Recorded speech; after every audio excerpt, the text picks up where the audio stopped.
KUAM-FM, Hagåtña, Guam. You're listening to The Link with Chris and Sabrina on Breeze 93.9.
The Link, here on Breeze 93.9 FM.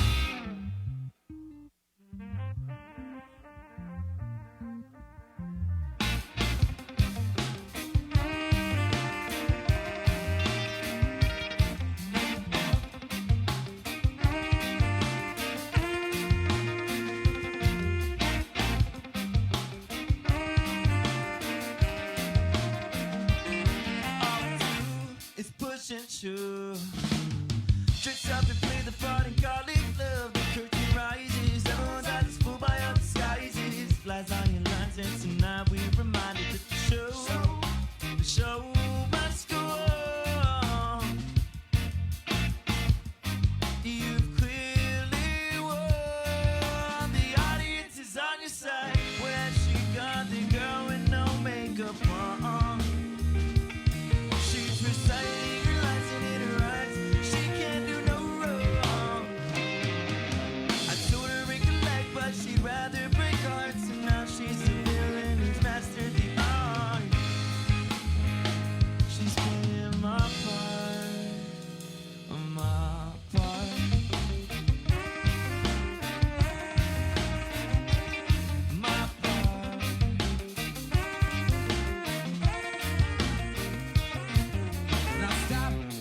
thinking, suddenly I'm second guessing about the role that I'm supposed to play. Should I be the hero who's defeated, so near yet against the line to save the day? 'Cause all that I am is nothing she wants, but it's the price of saving worth the cost. But not every story's got a happy ending.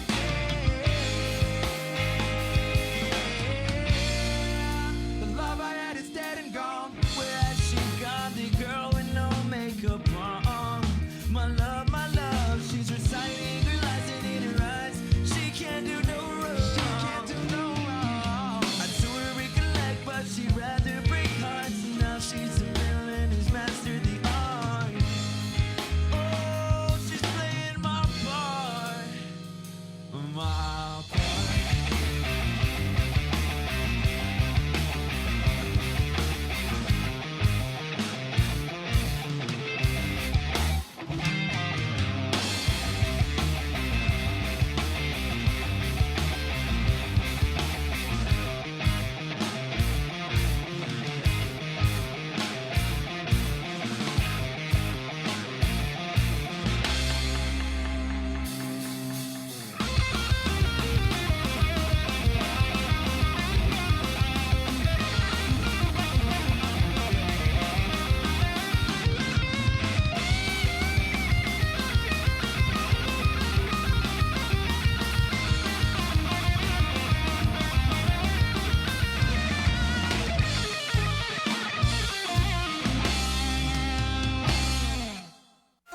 The Link, here on Breeze 93.9 FM.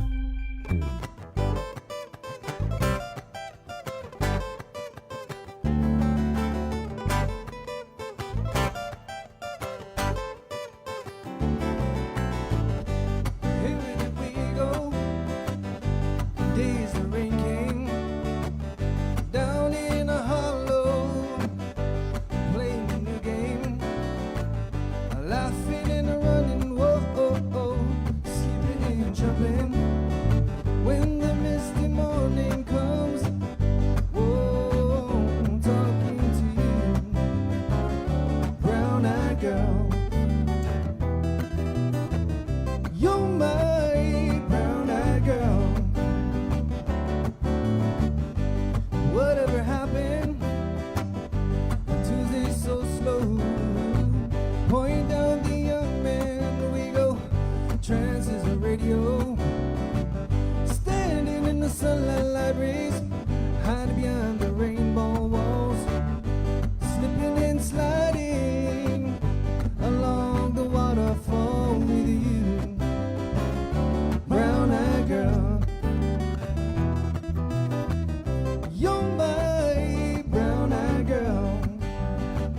Do you remember when we used to sing sha-la-la-la-la-la-la-la-la-la-la-ti-da? Sha-la-la-la-la-la-la-la-la-la-la-ti-da, la-ti-da. Brown-eyed girl. You're my brown-eyed girl.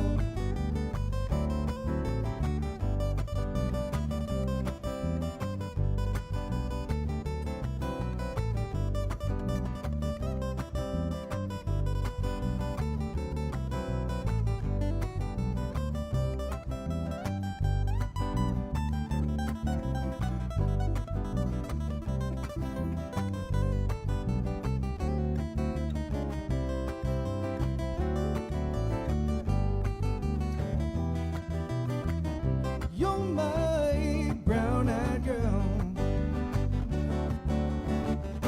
It's so hard to find my way, now that I'm on my own. I saw you just the other day. My, how you have grown. Can't stop remembering the way back. Sometimes it's able to come. Just thinking about making love in the green grass behind the stadium with you, brown-eyed girl. You're my brown-eyed girl.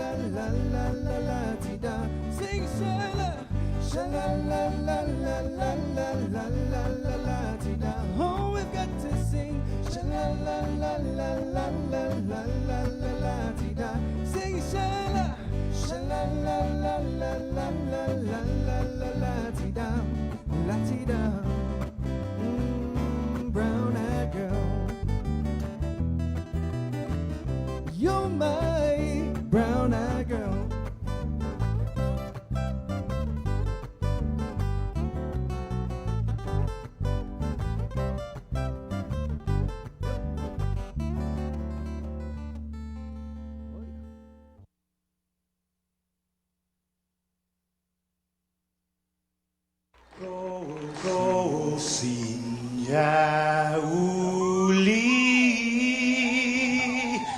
di sombranza temak et zu ita saluda antes Dio niga Radzaudzan malak estrezas durante todo el memu a no distancia como kupugi palu Zangiman malak guafi ikonum nasugi airi prebatu la noci nai banderata gaigi pues Atan Fanny Bandera Kau esta pagua pumalapa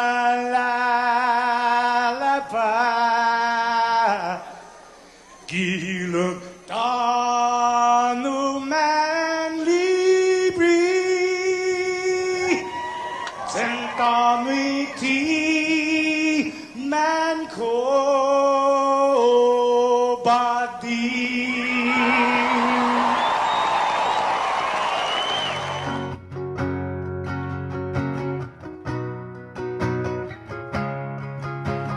Fanogi chamoru puritanota kantai matunonya gitoru iluga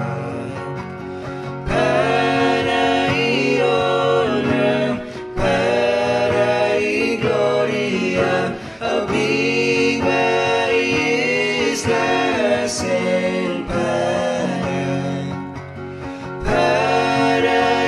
Paraiona, Parai gloria, Abiba isla selva.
kicking back, sipping on a cold one. Now what you think about that? That's life.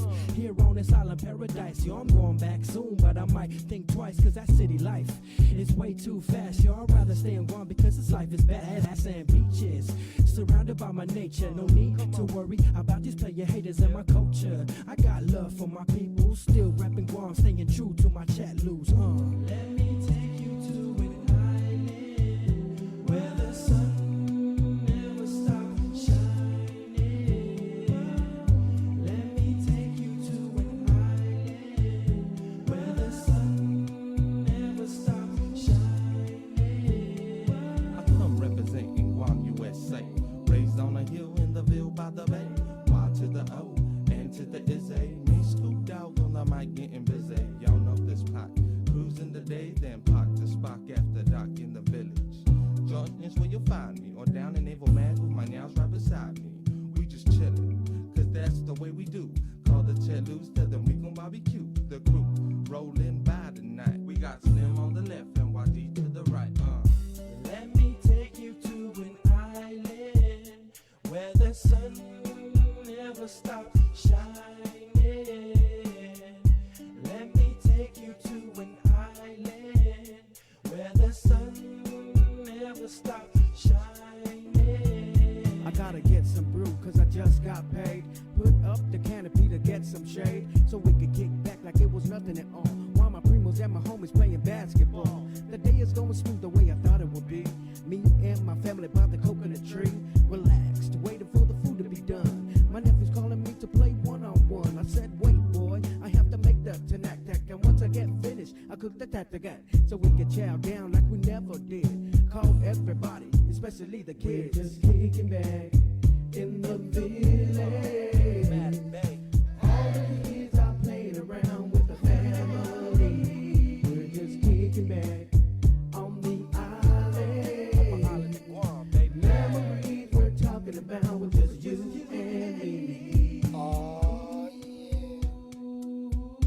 We're here in the beautiful island of Guam, sitting down in the wonderful village of Humane. It's a beautiful day today. Sun shining bright, shimmering along the bay. Family, children laughing around. That's how we doing down here on my island. Let me take you to an island where the sun never stops shining. Let me take you to an island. Here we go, here we go, here we go, where yeah. the sun never stops shining.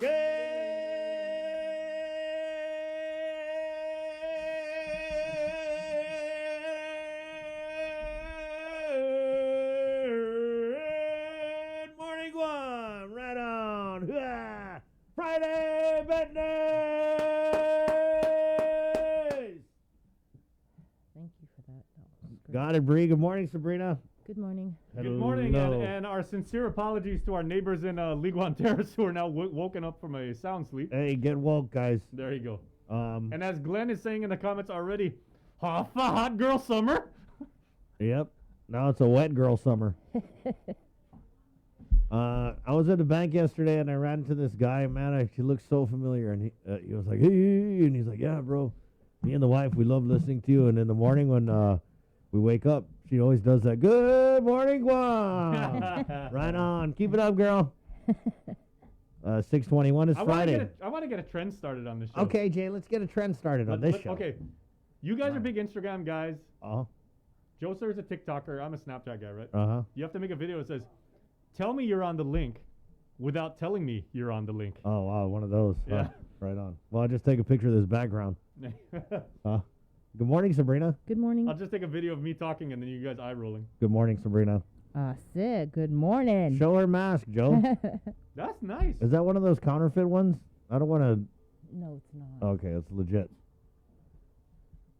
Would you expect her to say yes if it was? She did. Okay. This is the link. It's Friday, July 23rd. Wow. July 23rd, guys. You know what's happening tonight at 8:55 p.m. Guam time? I'm going to be sleeping. Probably the three of them or the Be four at a of us. basketball game? The opening ceremonies for the games of the what should have been the 2020 Olympiad, or now the 2021 Olympiad. You're going to be able to watch that live on KUM TV8. I've been watching the Oh, I'm gonna Olympics run since home I to was a watch kid. that. And I got to tell you, like in 2012, when the Olympics were held in London, I remember it was the coolest thing because, I mean, they had this big spectacle. London's hosted like the Olympics like a bunch of times already. But it was this big, grandiose opening ceremony. I don't know if you remember this. Is that Chris, how you but- say it? I always thought it was grandiosi. But then, Or you know, they had grandois. all sure, of these. Are you sure it's not grandois? Grandois. They had all of these, you know, like English, you know, musicians and performers who everybody knows worldwide. They saved Paul McCartney for last, and he came out on a grand piano and started playing Hey Jude, Oh, wow. and it was massive. And then they cut to a shot of right when they were doing that, carrying the Union Jack and the Olympic flag was David Beckham coming on a speedboat down the River Thames. Damn. And then all of a sudden, and then, you know, like as Paul McCartney. You was really singing his remember song. this stuff. Yeah, no, and he was like da da da da da. Everybody was. into it. Hey, And then he goes- yeah, and then he dude. goes, "Welcome to London," and then that's what started the games. And it was Yeah. like, dude, I mean, I'm getting I'm getting. chicken skin just thinking about it right now. You're getting the chicken, getting the goose pimples, Jay? You've got getting chicken fugu? skin because you made chicken. Yeah. So that's happening tonight, 8:55. 8:55. You'll be able to watch the opening ceremonies about 3.5 hours north of us in Tokyo. Right. So, Jay, about what time do you think we'll see the Guam delegation? Because that's what it's all about. Usually, Is it alphabetical? I'm sorry. yeah, it is alphabetical. Okay, Usually we're about, you know, because, you know, G, we're usually around maybe We're two before and a half Guyana. hours in. That's for sure. Yeah. They're not going to be on tomorrow time, right? No, it's not Chamorro Standard Time. Guam delegation, this is Japanese time, which is more on time than the military Yeah. time. So we're obviously after Ghana, but we're before Haiti, Yeah, we're also after Grenada. Grenada. Yeah. And we're right before, I want to say we're right before Guatemala. Yeah. So if you see Ghana, Greece, Guatemala, and everything like that, and we have 5 athletes representing Guam. I'm here trying to This think of year. all the GUA countries and failing. Guatemala. Guatemala. I've been mistaken for a Guatemalan before. Have you? Yeah. Why, you haven't? You got to get Okay. out more. Funny story, right? When Sabrina and the boss Marie and I, All right, in- funny story. Here we go. Hold You on, know- guys. Everybody, hold on. No, and Gather this- around. Funny, Wait, and wait, it wait. might not necessarily be true. No, But and go this ahead. is this is actually a true story, and Bree's gonna laugh, right? So we won a national award for our website in 2006, right? So Sabrina and Marie Calvamonge and I got to go to New York, and so we're there, and we got, I mean, dressed to the nines. Sabrina looked absolutely stunning in this ball gown she had. Marie was absolutely beautiful. I was wearing a tux, and, you know, like I wasn't exactly, you know, chopped liver myself, if I may say so. So we're there, and then all of a sudden, right? And these two, they were like, oh, we just want to sit there and enjoy like this wonderful dinner. So we're all sitting down, we have this banquet, and it's all these people from all the TV networks and stations across the country who are also receiving awards. And then one of the pages, you know, like one of the little like admin assistants comes and taps me on the shoulder, like, oh, sir, you're the designated representative for your station, so we need you to come and like stand in the green room. And I'm like, oh, okay, that's totally cool, right? Wow, you made it to the green room? Yeah. So I'm over there and I walk into there and there's all these like middle-aged people, you know, from the different, you know, I mean, I'm seeing people that I know from ESPN. There's people from, you know, CNN. Soledad O'Brien was there. She was the host. She speaks phenomenally. And she is stunningly gorgeous in real life. Anyway, so there's all these people, right? And then there's me Oh, from yeah. like, from this non-Nielsen market, right? So I'm standing here. I don't know anybody, right? Oh, so God, here I am from the non-Nielsen market. So I Soledad kinda- O'Brien's in the room. So I kind of go back to like what I'm used to doing from my ROTC days, right? So I'm just minding my own business, standing on the side of the wall, right, in kind of like parade rest. And then these older Caucasian people, right? They walk over there and they're like, "Oh, hang on a second, sir, can you get us some whiskey sours and stuff like that?" I'm like, "Oh, okay." So the brown guy wearing a tuxedo, Yeah. automatically, and they're like, "Oh, I'm sorry, I thought you were hired help." I'm like, Wow, I thought Really? you were the help. Right on. but There you you know go. what's also funny? Wow, is- that was kind of like a racist story. I wasn't expecting no, that. not racist at all. So you're saying that all the big media people in the States are racist? No, it was Duh. funny. I mean, hello. but then when Sabrina and I, then we walked out and we met Brian Williams from Oh NBC. God, yeah. And then he was like, "Hey, girl." No. No, he was actually really. And the funny thing, we walked up to him. We're like, "Hey, Brian, Mr. Williams, you know, we're from the NBC affiliate in Guam." Immediately, he puts his arm around me and he goes, "Well, Guam, my brother built your Kmart." And we're like, "Are you for real?" And he hung out with us. You know, we shared a couple Wow. stories, and it was a super, super cool guy. Right on. But that actually happened. There you go. Do you care to dispute anything I've said, Bree, as far as historical accuracy? Actually, that was pretty accurate. Right on. Score! Good story, Jay. We're starting the morning with a win. It's Friday, July 23rd. This is the link. I'm in a good mood this morning. Way to go, Jay. Up top, bro. That's cool. Thank you. Brought to you by Pacific Points. Cabo Link fam, Enterprises. can I get some hand pounds in the comments, please? Right on. It's not often that I like actually nailed it. Oh, you're unnailing it now. Yeah. Also brought to you by Calvo Enterprises and Jack in the Box. Hey, Patrick Bomba is on here. He commented on our Facebook Live. He goes, please wish my wife, Tammy Bomba, happy birthday. Aw. I was the one at the bank yesterday. She's the good morning mom lady. And we know Pat. I do, yeah. That's why Yeah. I said look for. I'm bad with Okay. names. Okay, ready? Like me trying to remember your name is the funniest thing ever. Because, you know, you always get that on Guam. Like, hey, bro, Chris, how are you? Right on, right on. Dude, I bet you don't even remember me. And in my head, I'm like, you're damn right, I don't. Actually, do you get people to go up to you and say, I just know you as Malfunction. I have no idea what your real name is? They're like, hey, Malfunction, Yeah. you're Steve, right? Yeah, so they're like, hey, what's my name then? And I'm like, dude, Joe. They're like, no, stupid. I'm like, Joe Fred. They're like, dude, I'm like, he's so funny. dude, dude. this guy's a joker, bro. One time I actually convinced this guy, because I was with my kids, and this guy was like, yeah, bro, hey, Chris, ooh, long time. And I never hung out with this guy ever. And he was like, yeah, you remember me? And I was like, man, honestly, I'm not Chris. I get that all the time. I'm actually his twin brother. Ah, Yeah, so I told this guy I was his twin brother. I was Chris, I was my own twin brother. And he was like, oh, yeah, I'm really close with your brother, Chris, bro. okay, real quick. That's kinda funny. I have another true story. This happened to me, and Bree was at the mall with me, but she wasn't right next to me when this happened. So I'm standing by myself at Sbarro, right, waiting in line for my order. Why do I feel like a lot of your stories begin with you standing by yourself Yeah. somewhere? So, because nobody else is around to ever corroborate this stuff, and this is the kind of thing that only happens to me, right? So this older gentleman, right, older Chamorro guy walks up to me. He's like, "Hey, excuse me, boy. Do you mind? Like, man, I just want to say, I watch you on TV and on like Instagram every night. I just want to say, boy, you're doing a really good job." So, you know, I honored him. I was like, "Man, sir, thank you so much. That means like so much. I've been watching you all these years, boy. You and everybody there at KUM, you're doing such a good job. Boy, can we take a picture together, boy?" I'm like, "Oh, well, absolutely, sir. It would be my honor." So we went there. So I'm holding the camera up, smiling.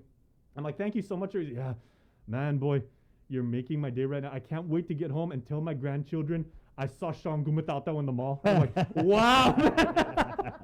And I was like, well, and then I told Bree afterward, her and Marie just cracking up. But that happened too. Right on. And Sean is probably watching right Oh, now. that's and happened to Sean- me a million times. Not Strong and Batano. People were like, "Oh, Julius," or "Hey, Andy, Andy." It's 6:31. Have you ever been mistaken for anyone, Bree? Carmen Electra? Yeah, funny. Cindy No, Crawford? No. But I do the same thing as Chris. Oh, that's my twin sister, and I don't like her. Yeah. Oh, she's mean. That guy Chris. You got to watch out for my brother. We don't even talk anymore. I'm Bizarro World, Chris. Yeah. But usually, you know, when I'm not at work, I am totally bahakied out. So Yeah. people don't really. Sometimes I wear a hat and just. But you know what? I'm really relaxed. Yeah. She's a sweatpants. You're sweatpants, and you can really rock like the camouflage pants too. Mm-hmm. She's got like some camouflage, like the capris, the camouflage, and she can rock those. You don't have camouflage capris? Not capris. Good morning, everyone. Hey, it's Friday. Guys, drive safe. It's Palaxi the Maxi out there. Rudy Rodolfo Jr., our friend of Burger King. Guys, it is Chicken Fries Friday. Okay. Let it be known. Since Rudy's listening, Rudy, first of all, good morning. Hi, Rudy. Good morning. How are you? We were saying yesterday, Don't burn yourself frying up those chicken fries. in addition to saying I love the chicken fries on Friday and I love the Whopper on Wednesdays, can somebody just say I love your menu? Okay, hold on, sir. You're going to have to open up your trunk. We're going to give you one of everything. It's 6:32. Cover Good your morning. bases, man. Good morning to our friends at Burger King. Al Camacho, Malik na Oggan. Good morning. Burn Flores, buenas. Hi, Burn. Rose Iglesias Flores in with the Guam flag and the U.S. flag. First commenter. Nice. Elizabeth Agagi, good morning. Evelyn Jerobo says, good morning, Guam. Jay, who's coming up on the show today? Okay. Coming up on the show at 7:30, we are being visited by our friends from the Department of Public Works. Director Vince Ariola is going to stop by, as well as his deputy, Linda Ibanez. They're going to talk about some of the ongoing projects here with infrastructure, with roadways. I know a lot of you have had concerns about what's going on with the roads, and DPW is actually right, Bree. They're undertaking like a big road construction project right along in Tamuning, like near the ITC building. I know that's supposed to. I think it's going to take a couple months, at least. So that's a big one because, and we've said, there's 23,000 people that pass through there on an average workday. So we're going to talk to Vince and Linda about that. At 8:30 when we go on TV. We're getting 7 a.m. We're getting Wayne Pacelli. That's right. Of Animal Wellness Action Group. Yeah, because there's that. Because there's a lot of cocks coming into Guam, and I'm not even talking about the military training. There's imported fighting birds that have been brought into Guam. I think it's like a 600% increase from last year.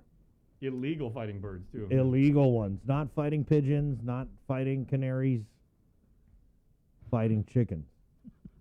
And Wayne has always lent his voice to the argument that should. That'd be awesome, huh? Fighting canaries. Fighting canaries. Fighting.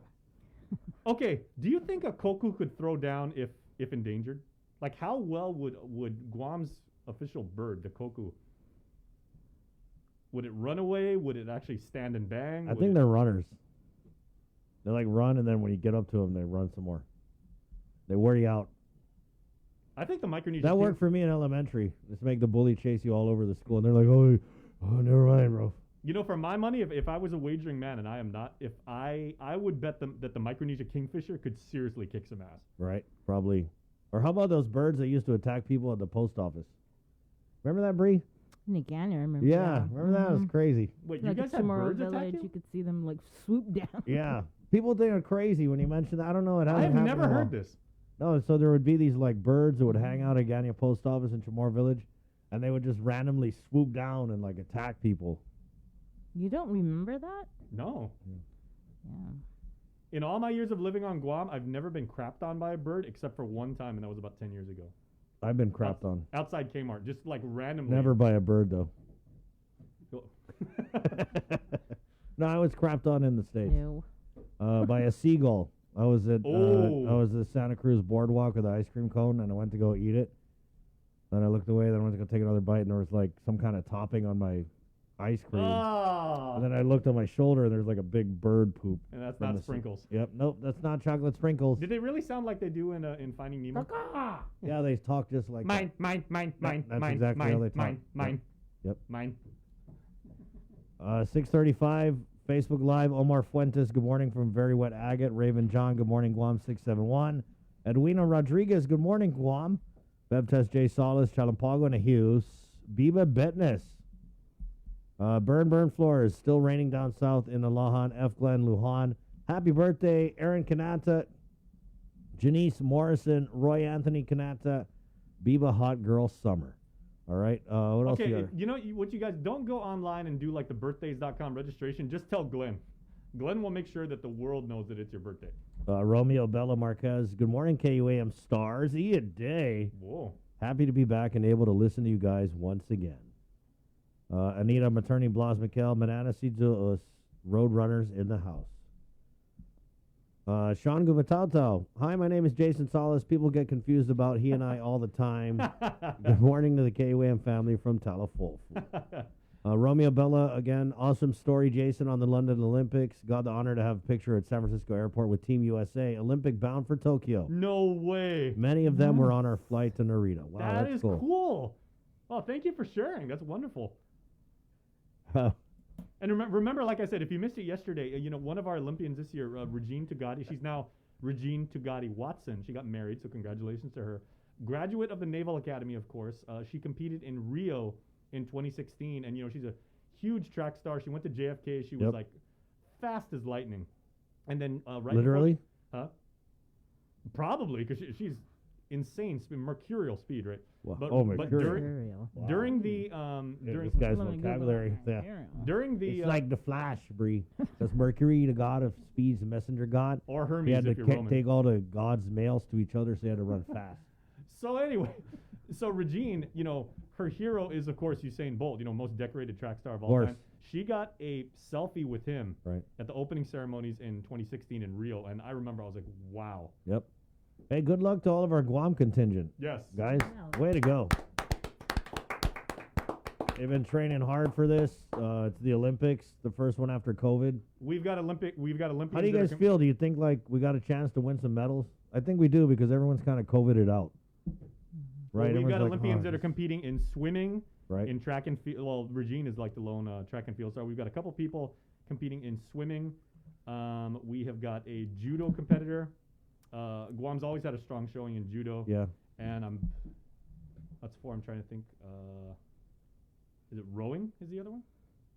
Whoa! But you guys want to stay tuned to the show because we are going to have our second day of Olympic trivia, and we are going to set you guys up with a reusable bag that's branded from Breeze 93, so you can rock some of our gear. And we really want to set you up with that. Who couldn't use a reusable bag these days? Right on. Let's go ahead and sing happy birthday to Tammy Bomba and everyone who's having a birthday today here. You guys ready? 1, 2, 3. Happy birthday to you. Happy birthday to you. Happy birthday, dear Tammy Bomba, the lady who says good morning, Guam. And also everybody that Glenn shouted out for birthday dedication. There's like 10 people. Happy birthday to you. May the dear Lord bless you. May the dear Lord bless you. May the dear Lord bless Tammy Bomba. And everyone that Glenn Lujan made a shout out for their birthday too. It's like a lot of people. Oh my God. Happy birthday to you. And we are giving each and every one of you not 1 but 2 special birthday, 3 birthday presents. 1 we sang to you guys, so thank you. Wow. You gotta keep your receipt on that one. Yeah. 2, Joe Sir did it to Nickling. Joe Sir did it to Nickling as he always does for your Are birthday. you sure you could say that on the radio? What? Tickling. It just sounds funny. It sounds like the Chamorro way of saying tickling. Hey, not tickle. Says the guy who made that joke about the military He's coming always here. tickling me, man. And then we are giving you guys a virtual cupcake baked by our own Sabrina Salas Low fat, it's keto. and a birthday candle, the one that you can't blow out. Right on. You guys ever tried one of those? Yeah. I thought it was just, I was like, whatever. I saw it in the back of a comic book, but I was like, oh, the candle never goes out. I was like, wow, you cannot blow this one out. It's 6:40. Let's go ahead and put our serious hats on now and get into the news here with the very latest on a Friday at 6:40, July 23rd, from the KU-Wave News team. Good morning, Sabrina Salas Manzanani. Off it, everybody. The legislature appears to be moving at great speed, or as Jason would say, mercurial, to get the RISE Act payments released. A public hearing was quickly scheduled for next week on one bill, while another measure has been introduced to address other impediments. Nestor Locanto reports.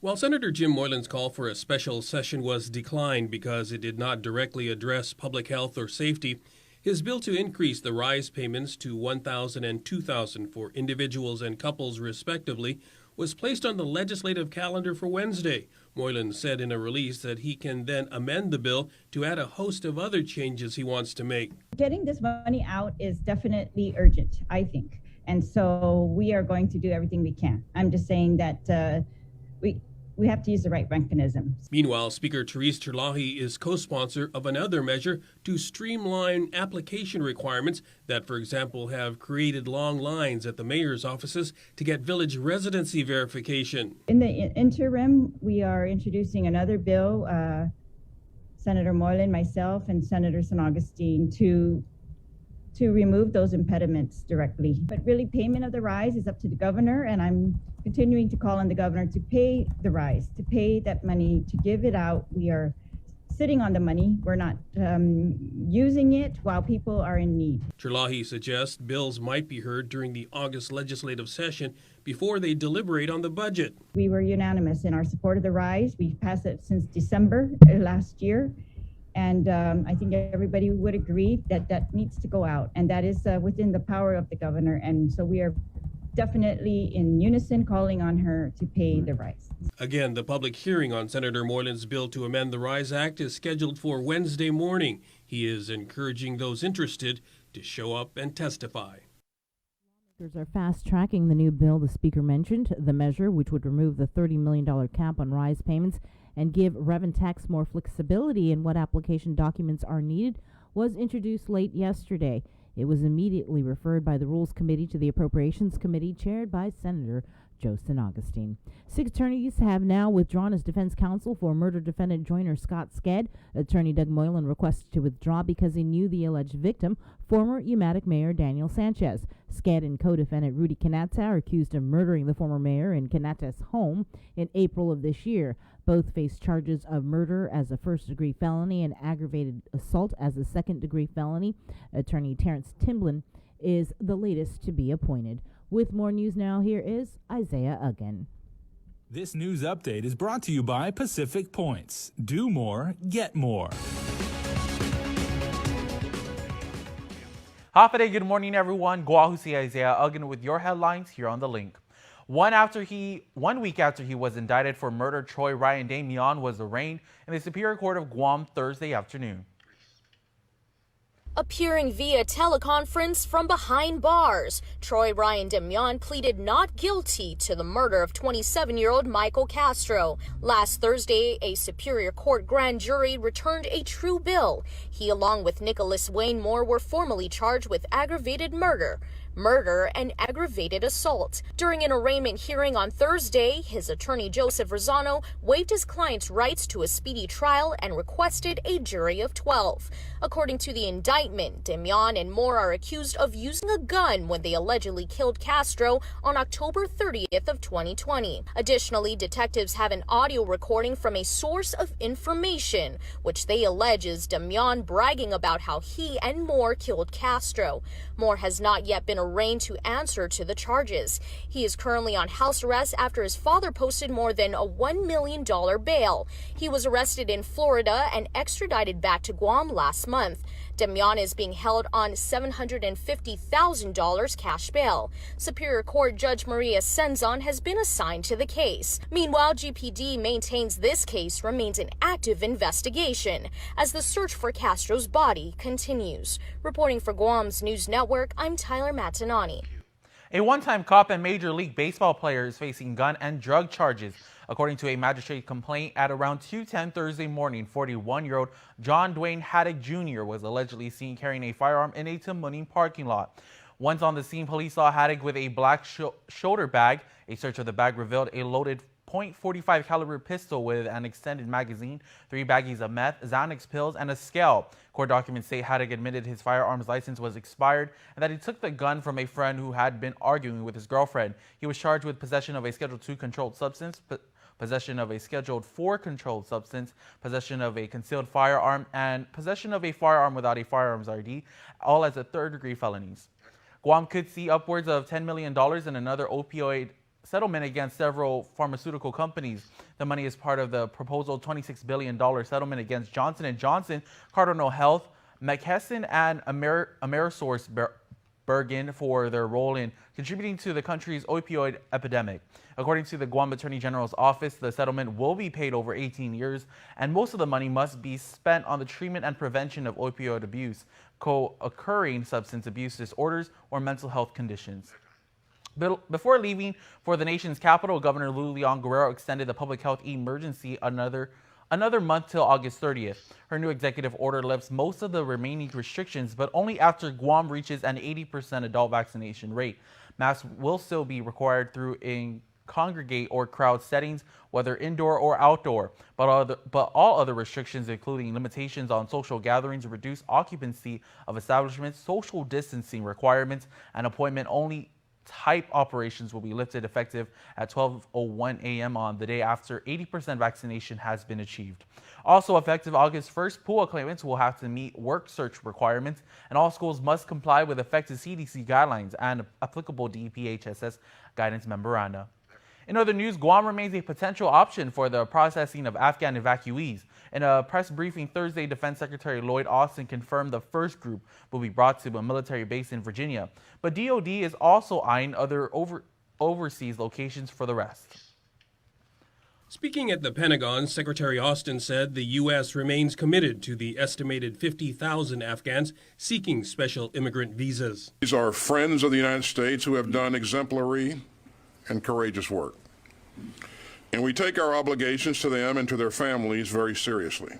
And not only do we in the Department of Defense have a responsibility to these brave men and women and their families, so too do we have a responsibility to support the State Department as it carries out the President's directive. The evacuees who are in the process of relocating to the U.S. to avoid potential harm from the Taliban are expected to arrive soon, though Austin did not provide a specific date. We're also working on several overseas locations to host other individuals not as far along in the visa process as his first group. And some of these locations belong to us, and some are in third countries. And when we can provide more details about which ones we'll use, we certainly will.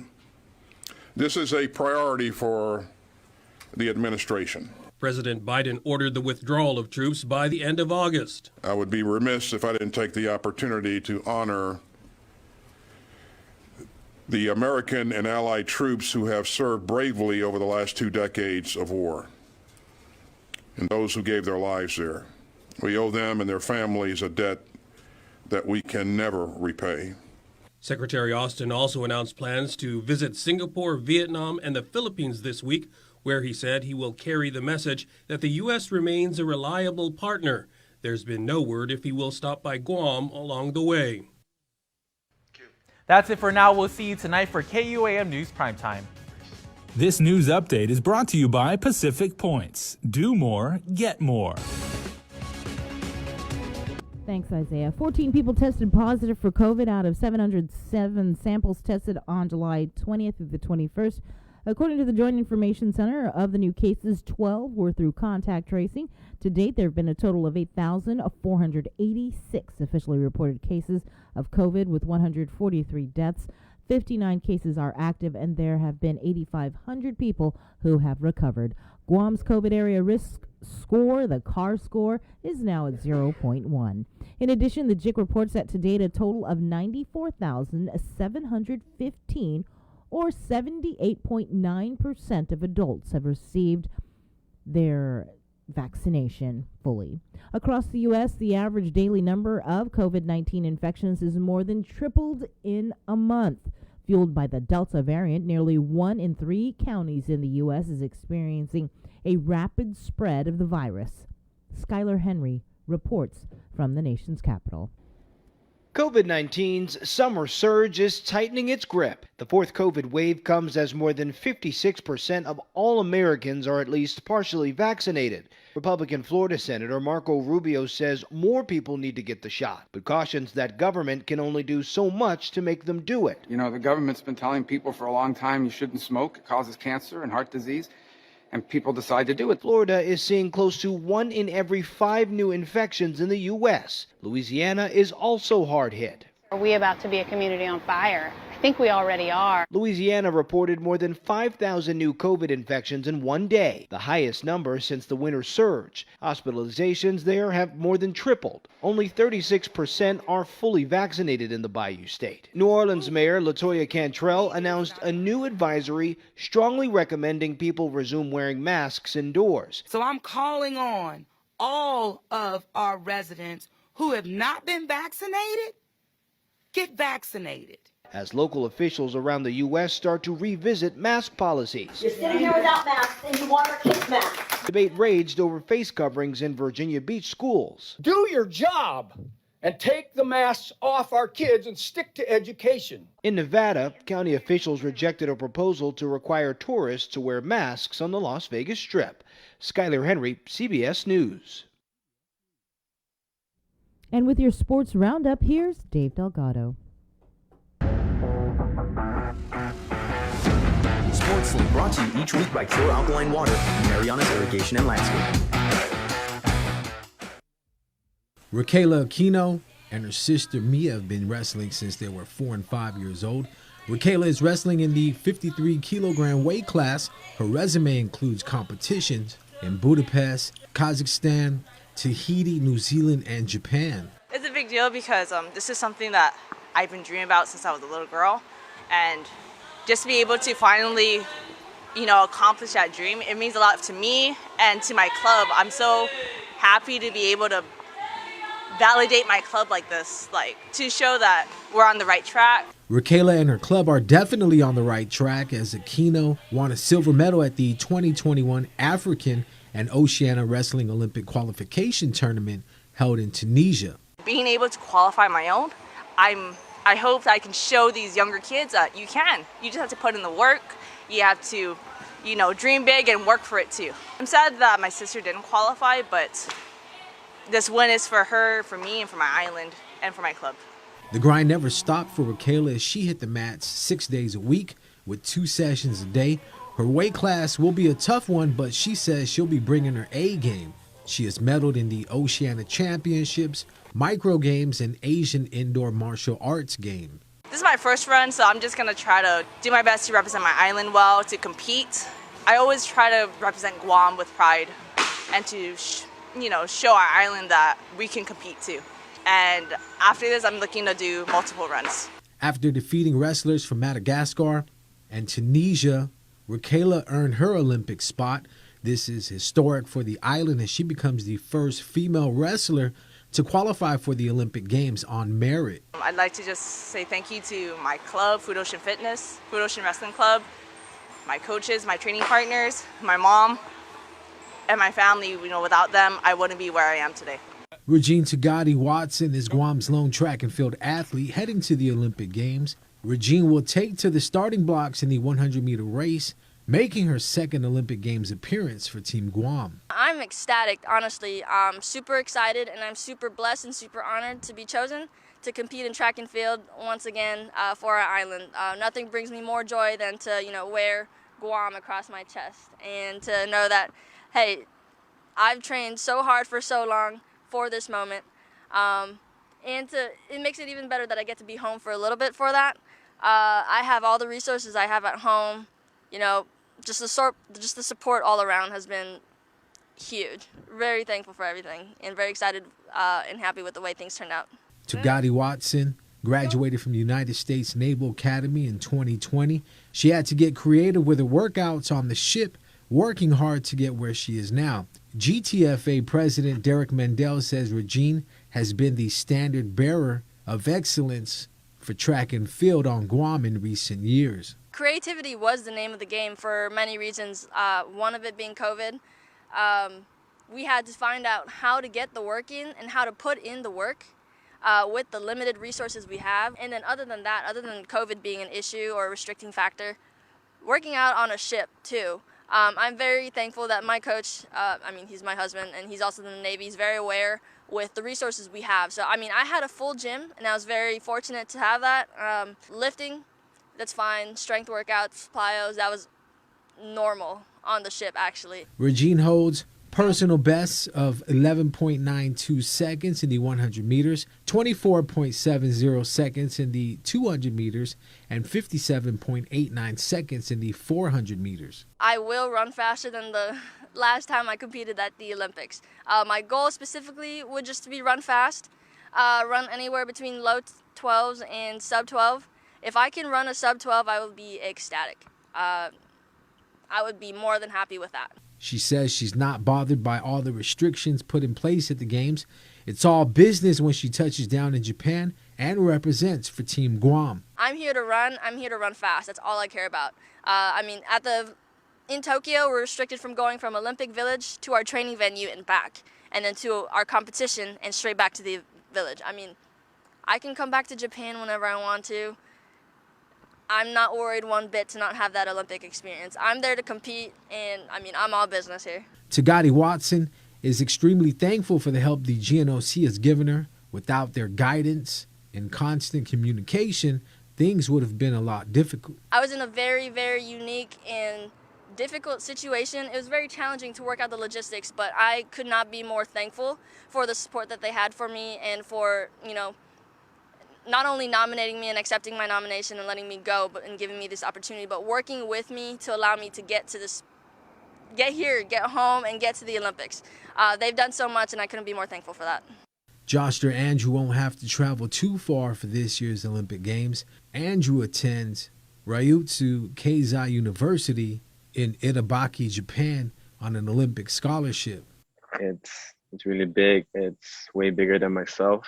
I'm very honored to be out there and to participate for the Olympic Games and have the whole country behind me, the whole island actually behind me. I'm very nervous and very, very excited at the same time. Looking forward to it and really do my best in the games. Joshua was a gold medalist at the 2019 Pacific Games held in Apia, Samoa, ranked number 119 in the world. The work he's put in doesn't go unnoticed. Right now, I can't express in words on how much how I feel with the games, everything leading up to this Olympic Games. It's been a very long journey. The travels alone, the injuries that I went through, everything, all of that, just, I guess it just boils down to that one moment, you know, which is Olympic Games, and really, really taking it all in. Joster has attended training camps in Budapest, Hungary, New Caledonia, Spain, and France. His weight is on point, so he doesn't have to cut too much before competition. Every day we've been training.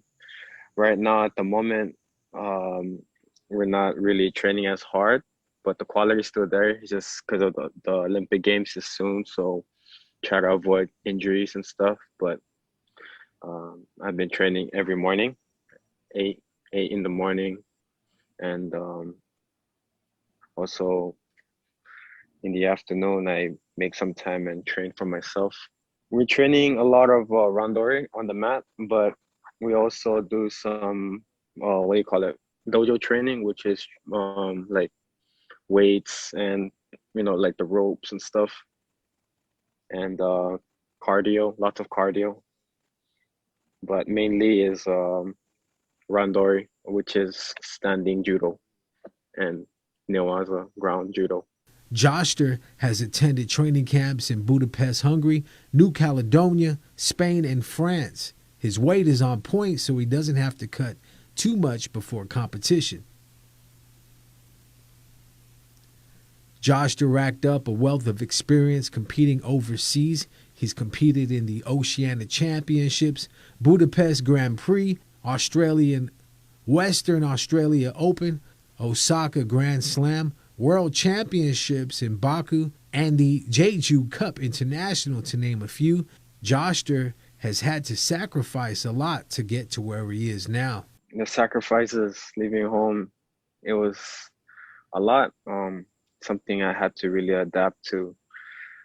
It wasn't just my family. Also, moved to a foreign country, which is Japan, and I have to learn and adapt to the lifestyle, eat new food.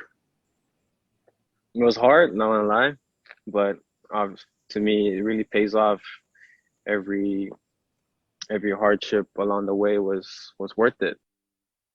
The Docomo Pacific Soccer Moms League is back at the GFA National Training Center.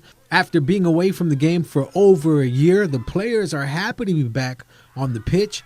Games are held every Sunday from 6 to 9 p.m. So after being off the pitch for over a year, the ladies were excited to come out again. They've missed being able to get exercise, to have fun. I think we're excited that we were able to kick off the beginning of soccer.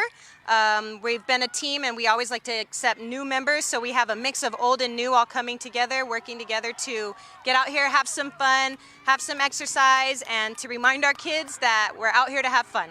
There are 16 teams competing in the Docomo Pacific Soccer Moms League and the GFA's Women's Recreational League.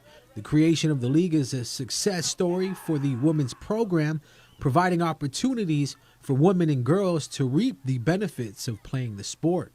The experience is great. I mean, being able to come out here and play with a team, learning more about the sport. I do look forward to continue on with this soccer league, Moms League. The camaraderie I love. We all work together. We all communicate so well on or off the field. It's a great experience. Games for this Sunday, July 25th. Islander Moms take on Femme Fatale at 6 p.m. Then at 7, Laddie Strong will be taking on Docomo Moms. And in the last game of the evening at 8 p.m., Queen Cobras take on the Dedido Disasters. Congrats to Darren Perez on his run on the American Ninja Warrior semi-final show. Perez will be heading to Las Vegas to represent Guam in the finale.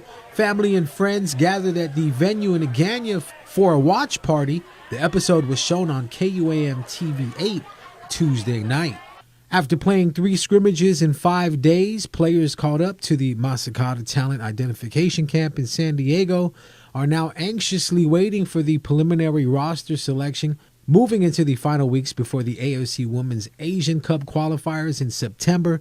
Head coach Sang-Hoon Kim and assistant coach Rhoda Bamba are currently in discussion about the selection of players for the AFC tournament, and a roster will be released in a few weeks. Selection will be from all players eligible to play for Guam in order to assemble the strongest team possible when the Masakata return to the AFC competition for the first time since 2003. Guam was drawn into Group D of the AFC Women's Asian Cup qualifiers with Myanmar, Lebanon, and United Arab Emirates. The Lebanon Football Association announced Monday that Lebanon will be the host of Group D.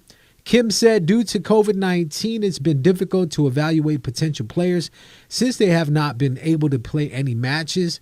With this camp, I met some players in person for the first time and saw firsthand all the players' performance and game knowledge in match situations, and also in which positions the players would possibly best contribute to the team.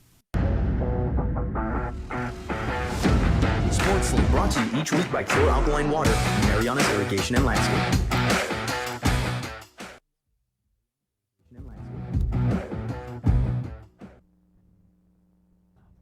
All right, everybody, now let's get an update on what's happening around the island with King Concepcion with your Chamorro News Update. Buenas tardes to get some to be kunut sa morgan ni KUAM News. Presenta ni Familian Mito gi First Hawaiian Bank. Aji ganin polisiya dyan bolero para Major League. Sa fafanay na sa aking kinranda decent package ang beneno. Sigaw na complain ni magistrates gilas 2 days giagan Webes, mali si John Dwayne Haddock Jr. Kung tayo unanis na idot na mangangat ga package yung parking lot gizatamuning. Ano man mati polisiya mali si Haddock dyan kostat gia paganya. Ano marikonosi masoda ang 45 caliber na paki nugay bala dyan otro na magazine bala. Tres na bagi na sa gwanin ni G-Meth piduras Xanax siya dyan pesadot. Ida kami tinikot ti anok na miti si Haddock na expire lisensya ni Pakinya dyan suli paki gigatsong niya yung magumemento dyan ninubiyan niya. Ma-charge ni possession of a Schedule 2 controlled substance, possession of a Schedule 4 controlled substance, possession of a concealed firearm, and possession of a firearm without a firearms ID. Puresti siya na kinanta DC sa na 3 grado na felony.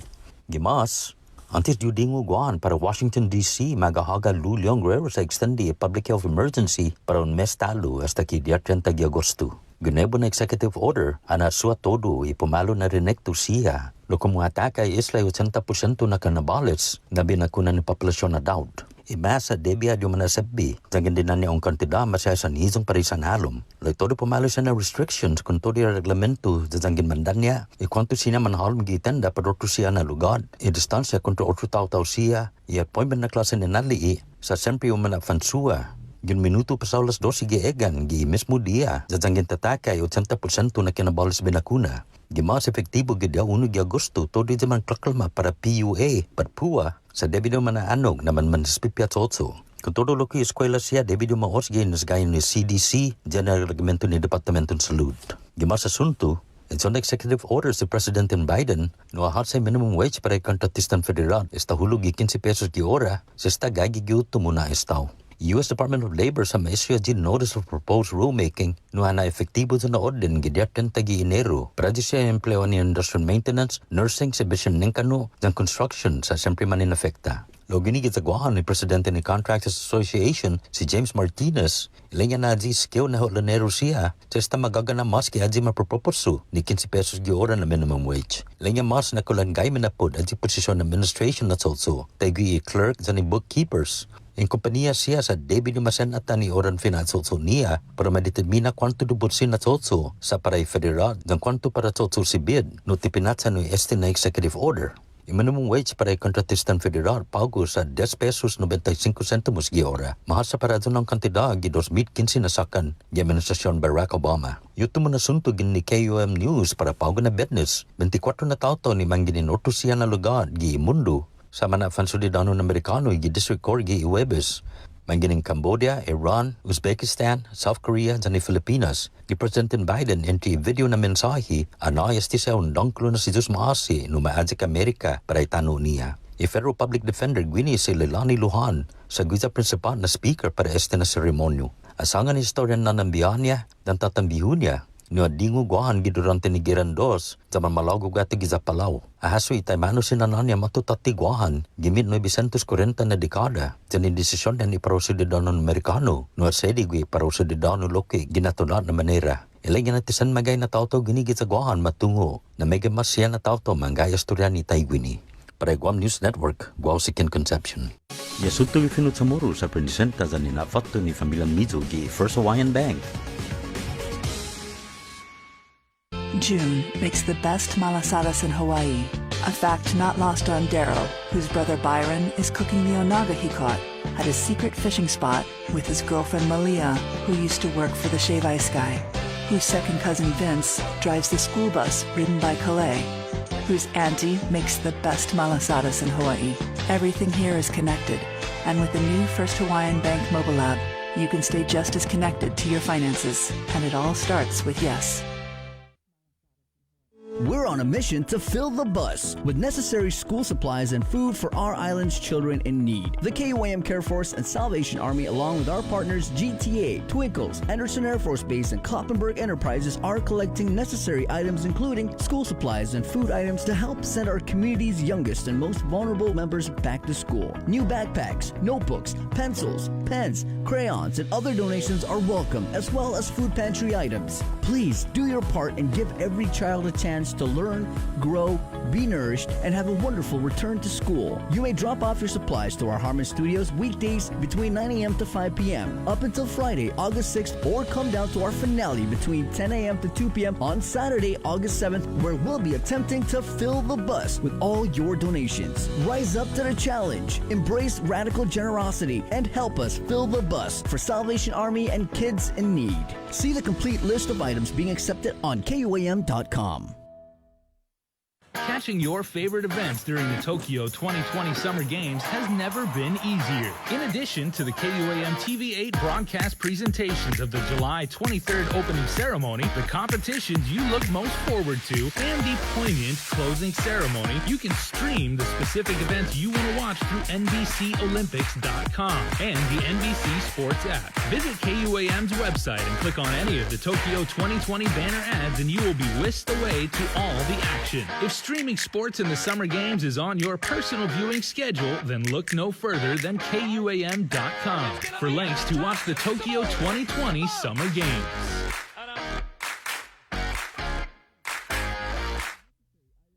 GU Self-Storage, conveniently located near the Harmon McDonald's. We offer affordable rates, online payments, and auto bill pay for your convenience. Plus gate access daily from 6 a.m. to 9 p.m. Call us today at 648-7867 for more information. Get through the work week with a special office party from Uno Go and participating restaurants. Every week, we're delivering lunch from a local dining partner to one lucky office for up to 15 people. For a chance to win, all you have to do is 1. Register as a user on the Uno Go app or website. Existing registered users may be entered as well. 2. Follow us on Instagram or Facebook. And 3. Send us a message with your name, contact email, and phone number, your office, and its location. We'll draw a winner every Friday on the link on Breeze 93.9 FM on KUAM TV 11 and streaming on Facebook Live, and coordinate the day of your choice for lunch to be delivered the following week. We'll also feature your office celebration on KUAM News every Friday. Put smiles on your co-workers' faces and enter today. Open to Guam residents only. Conditions apply. See the Uno Go Guam Facebook page for details. Thanks to our participating restaurants, Beach and Shrimp, Lone Star, Jamaican Grill, Ajisen, Sing's Cafe, Pika's, and the Sheraton Laguna Guam Resort. This week's Office Party giveaway is from Jamaican Grill. Enter today to win.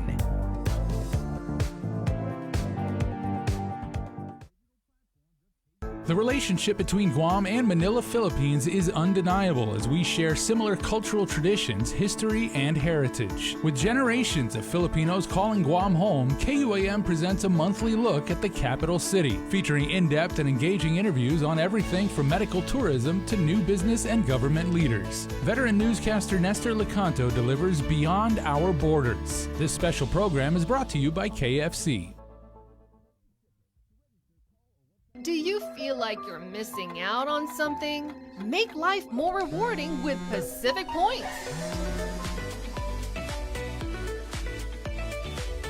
Earn and redeem points for bill rebates and free load at IT&E, discounts on fuel at Shell, vouchers at Foodies, and United Mileage Plus miles.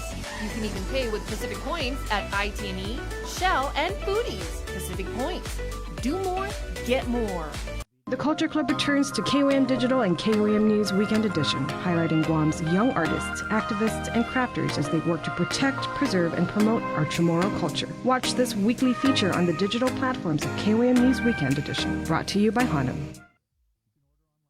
Get up and move, Guam! Join the mayors of Talafofo and Inilohan for Haan and Minagov, a great day to celebrate the reopening of our island at the Valley of the Lati, Saturday, July 31st from 10 to 5 p.m. Local artists, farmers, and Guam-made products will be on hand while you enjoy performances from our best cultural entertainers and musicians. Enjoy the finest food that Southern Guam has to offer. Help us open our newest attraction, the Micronesia Cultural Village. Tickets can be purchased online at valleyofthelati.com.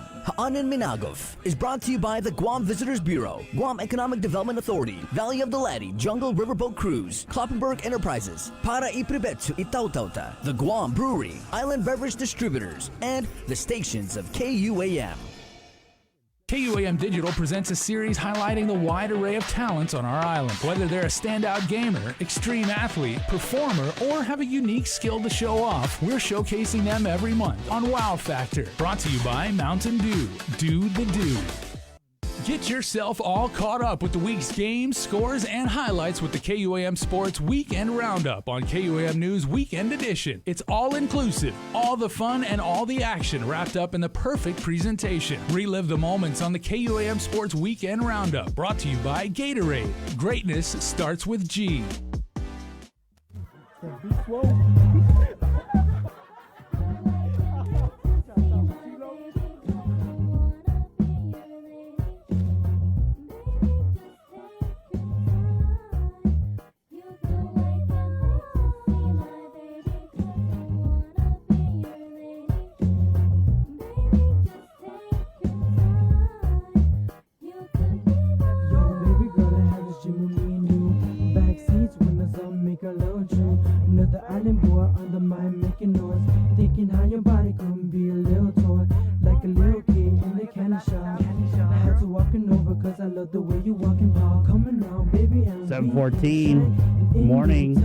Morning, Maria. Headed over to Ross.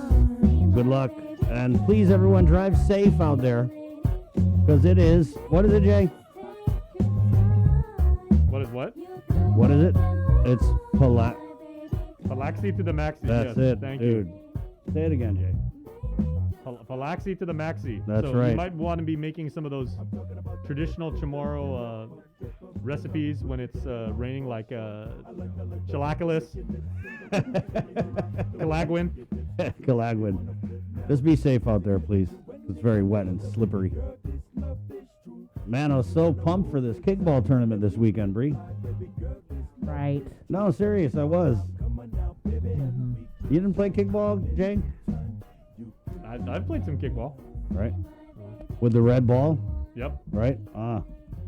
Catching that thing was hard because it's got like those little grips in it. Yeah. So your fingers and everything would be like, your fingers after trying to catch a kickball would look like your soft palate after eating Captain Crunch. I always just ended up catching it with my face. 7:16. Yeah, so in case you didn't hear, I hate to disappoint you guys, but the Big Custom Fitness Kickball Tournament has been postponed to next weekend. Location TBD, to be determined. But it will be rain or shine. Even if it snows, we're still playing kickball next weekend. All right. It's 7:17, Friday, July 23rd. Pacific Points, Calvo Enterprises, ITN and Jack in the Box, proud to present this morning's episode of The Link. Mwah. Good morning on you. Facebook Live. Thanks for joining us. And we're going to KUAM TV at 8 a.m. And right now in the KUAM News Zoom room, he's back here on The Link from the Animal Wellness Action Group, Wayne Pacelli. Is it Pacelli or Pacell? I just want to make sure I get that right. Pacelli. You got it right the first time. Okay, so do I say it like Pacelli or do I say like Pacelli? In the old country, yes. All right, okay, so Wayne Pacelli of Animal Wellness Action. And you guys had come out with a release. Bree, this one like freaked me out because I didn't know that there were that many cocks coming into Guam. Yeah, that's quite a lot of cocks coming in here Right. to Guam, Was- especially just in the first 6 months. And Right. Federal law prohibits cockfighting, and so yeah, if you could kind of Wayne or Mr. Pacelli, if you could go through what you guys discovered with the records that you obtained from the Guam Department of Agriculture. Yes. Well, listen. Well, thanks for continuing the discussion on cockfighting. It's certainly been a controversial issue over the past couple of years on Guam. Animal Wellness Action has raised the issue that cockfighting is now a federal crime, the fighting itself. But the shipment of fighting birds to Guam has been a federal crime since 2002. So when the new federal law took effect in December of 2019, we really began to alert Guamanians to the fact that cockfighting is banned under federal law. When that happened, cockfighting enthusiasts sued the federal government and tried to invalidate the federal law. That issue was decided by the U.S. District Court on Guam and also the Northern Marianas Islands in favor of the United States, saying that the United States has the authority to ban cockfighting, and other prior challenges to the interstate transport ban have also been challenged, and the authority of the United States has been upheld time and time again. All right, Wayne, let So me get some in. of these Let me get in going- real quick going on to that. Courts, recognizing the authority of the courts, yet at the same time they're engaging in this illegal commerce. And we discovered in getting records from the Guam Department of Agriculture that 1,340 birds were sent mainly from Oklahoma, with the next largest bunch being from Hawaii to Guam. These are cockfighters who are selling the birds, and these are cockfighters who are receiving the birds. It's a federal felony. Yeah, Wayne, so I mean, if we had this court case and the federal law withstood the challenge, then why are we still seeing this huge influx of cocks into the island? Well, because there are lawbreakers on Guam and lawbreakers in the states. They're both equally liable under the federal law. And the two top shippers are from Southeast Oklahoma. They represented about 75% of all shipments to Guam from January 2021 through the end of June 2021. We have dossiers on them. These people are deeply involved in cockfighting. They attend major cockfighting derbies. Yet there's this whole pretense that, oh, we're just selling them for breeding. And the people who are receiving them say, oh, we're just breeders. There's nobody who just breeds these animals and doesn't fight them. That's the point. It's akin to horse racing. If you're a really good horse racing enthusiast and you breed the animals, the only reason that the colts are going to be of interest to potential other horse racing enthusiasts is if the adult wins races. It's the same thing with fighting animals. They have to win fighting derbies, and then the offspring are sold for as much as $3,000 per bird. And we've also pointed out that there's no commercial poultry industry on Guam. There's not a big, chicken processing facility. You don't have huge Pilgrim's Pride or Tyson operations on the island. There's no reason for these birds to be flown in from thousands of miles away for the breeding, for meat production or for egg production. It's transparently cockfighting. So we have alerted federal authorities again. We've given names and addresses and details. And, law enforcement needs to act, but I also think that the political leaders on Guam need to stop allowing this. The Guam Department of Agriculture knows exactly what's going on here. They should not be allowing these birds to clear their filter in terms of coming in. These are known cockfighters on both ends. And, one state senator, he keeps saying it's the cultural. Oh yeah, let me get into right. that Wayne. Let me just go ahead and read this release, and then for you guys just joining us, in case you missed it, there is a federal ban on cockfighting. But was it a law, Bree, or was it in the budget that the governor had mandated that enforcement of the federal cockfighting ban would be of the lowest priority? I don't think it was a law. I think it was just a statement. A policy, right? Right. So, yeah. A statement by her. Oh yeah. So apparently that's like the lowest priority for the police department, as per the governor. But there was a release that came out from the public safety chair. He's the chair of Public Safety, Emergency Response, Military and Veterans Affairs, Mayor's Council, and Public Transit, Senator Piro Terlahi, in response to the Animal Wellness Foundation. His release, Senator Terlahi responds to Wayne Pacelli, "Give me liberty or give me death." That's a little much. Kind of a little much. Jay? What's interesting is with that phrase, of course, there was foot on the snake, which I'm sure like animal rights people don't. Right. Yeah. Don't exactly appreciate. Who was it that said this? Was it John Payne? Well, whoever it was, I'm pretty sure they weren't talking about cockfighting. The Animal Wellness Foundation and Wayne Pacelli are at it again, interfering with the culture of the people of Guam. Guam law recognizes cockfighting as a cultural practice, and the enforcement of the federal ban on cockfighting is the lowest priority of the government of Guam. This is an issue of culture of democracy. We have a right to have voting representation in laws that affect us. It is a basic question of human rights more than it is of animal rights. Respect the Chamorro people. We will not ask anyone for permission to practice our own culture. It is our right under international law to fight these cocks for money. Right on. Well, I added that last part. But, Wayne, what did you make of this statement again from Senator Terlahi? Well, it's the same old thing. And I think when you don't have an argument on the merits, you default to some unprovable, vague defense. And everybody who's involved in cockfighting, whether they're Cajuns in Louisiana, whether they're rural whites in Oklahoma, whether they are cockfighting enthusiasts from Puerto Rico, they say it's our culture. I mean, the fact is, cockfighting started thousands of years ago. It was spread during the Roman Empire all over the world. It's been going on for a long time. It doesn't mean it's part of anyone's culture. It just means that a small percentage of people engaged in the activity. It's further wrong when you look at the survey that we did more than a year ago.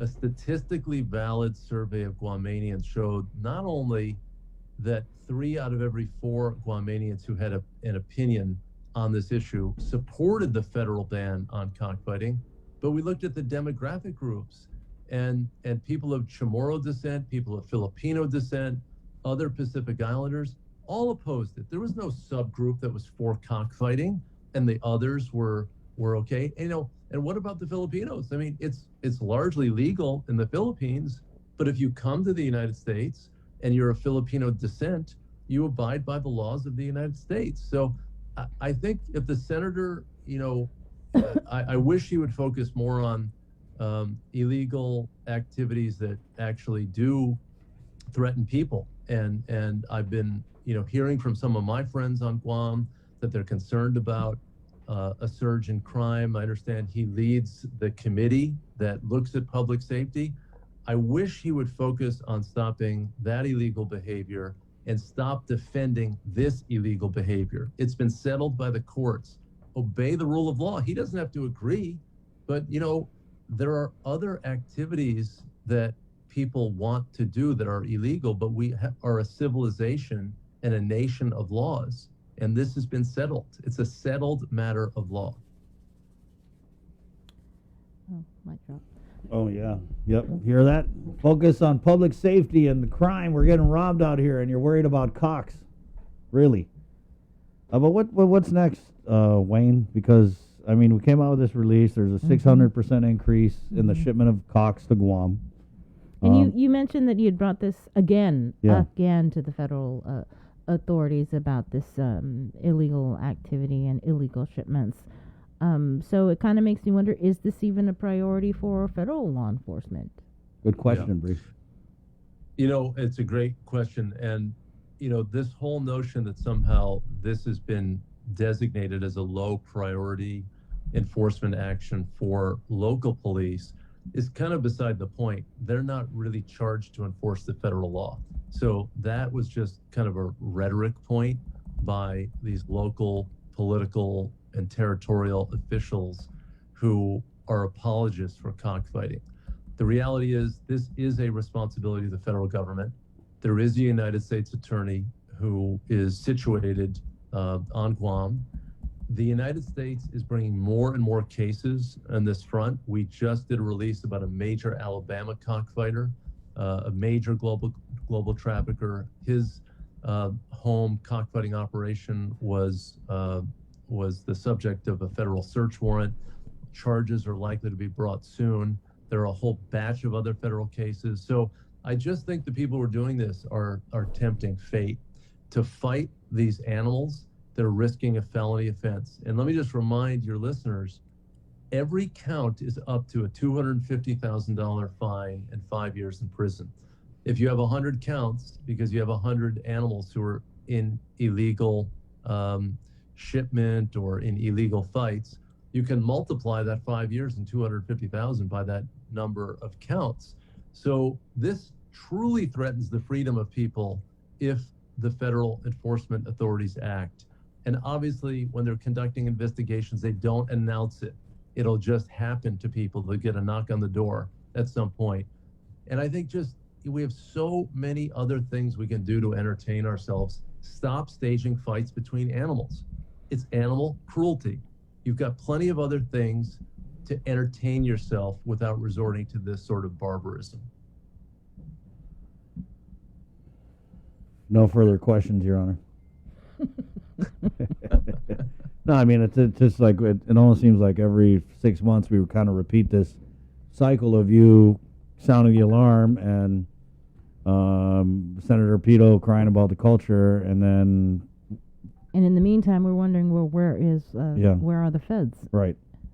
The federal law enforcement, why aren't they acting? I mean, do you think that case in Alabama, Wayne, was a sign of things to come? I mean, are there other actions that they've taken against cockfighters or cockfighting? Yes, there have been a number of actions in Georgia. There are a number of other major investigations going on. And I do think it's a sign of the times. One of the other things that Animal Wellness Action and the Animal Wellness Foundation are doing is we're supporting a federal law called the Animal Cruelty Enforcement Act to create a dedicated unit at the Department of Justice to enforce our federal anti-cruelty laws, which would be dogfighting, cockfighting, other forms of malicious cruelty, bestiality, other things that have been criminalized and that have serious penalties attached to them. So we are looking to enhance capacity. At the same time, the feds do have capacity. They're starting to look more seriously. And frankly, we've got a paper trail on these folks. We've got dossiers on them. There is a tremendous amount of evidence that would allow federal law enforcement to act right now. I do want to ask, you did get these records from the Department of Agriculture. Have you had any conversations with the director over there? You know, I have had communications in the past, and I'm just sorry to say that we've alerted them to what the provisions of the federal law are. Again, since 2002, it's been a federal crime to sell birds for fighting across state or territorial lines. It's an equally significant federal crime to receive them. And this defense is, oh, they're just for breeding. Well, we show the background of these people. We show their Facebook posts. We show pictures of them on the cover of cockfighting magazines. We show videos from their sites about their involvement in cockfighting.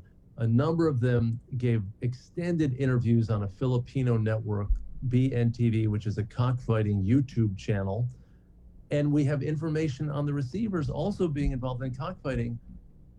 I just find it astonishing that the Department of Agriculture on Guam is permitting these shipments. They should be the first line of defense. They're not bringing charges. They say, no, here's their response. They don't bring charges. They say, I'm sorry, we're not going to grant you the import permit because we know that there are considerable suspicions about these birds being used in animal fights. It is a federal law. We do not want to abet this crime by being an intermediary and to approve the shipment of these animals. So I plead to the Director of Agriculture, again, your job is not just some checking a box. It's not perfunctory. There's a real responsibility here. And we live in a society where there is an actual relationship between local, state, and federal laws. Local, state, and federal law enforcement cooperate with each other. Let's have the Department of Agriculture, with its actual enforcement responsibilities in this space, cooperate with the federal government and not allow these illegal shipments to come in. This is the third year, basically, where we've provided very tangible information. And over the 4-year period that we've gotten the records, there are more than 10,000 fighting animals that have been shipped. And Oklahoma is the #1 shipper. And Hawaii is #3. And those are the two most prominent origin sites for this latest trove of illegal shipments. Would we accept this if it was dogs coming in for fights? If in Dededo we had the Dome and they were hosting dog fights, would we just be allowing 1,000 dogs to come in for fights? No, we wouldn't. I mean, it would be unimaginable. And we need to expand our thinking to recognize that the law treats bird fighting and mammal fighting the same way. Dog fighting, cockfighting are similarly penalized. They are criminalized in the same way. And we should, as citizens and territorial authorities and federal law enforcement authorities, recognize that. Thank you, Wayne. Good to chat. Yeah, hopefully when we talk to you again in a couple months, there'll be some kind of further development. Absolutely. Thank you for having me on. Okay, Really Wayne, appreciate take it easy. Take care. 7:34, that's Wayne Pacelli, Animal Wellness Action. Good morning. We're going to take a quick break at 7:34 on this Fotgun Friday, July 23rd, 2021. This is The Link. Good morning. Catching your favorite events during the Tokyo 2020 Summer Games has never been easier. In addition to the KUAM TV8 broadcast presentations of the July 23rd opening ceremony, the competitions you look most forward to, and the poignant closing ceremony, you can stream the specific events you want to watch through NBCOlympics.com and the NBC Sports app. Visit KUAM's website and click on any of the Tokyo 2020 banner ads and you will be whisked away to all the action. If streaming sports in the Summer Games is on your personal viewing schedule, then look no further than KUAM.com for links to watch the Tokyo 2020 Summer Games.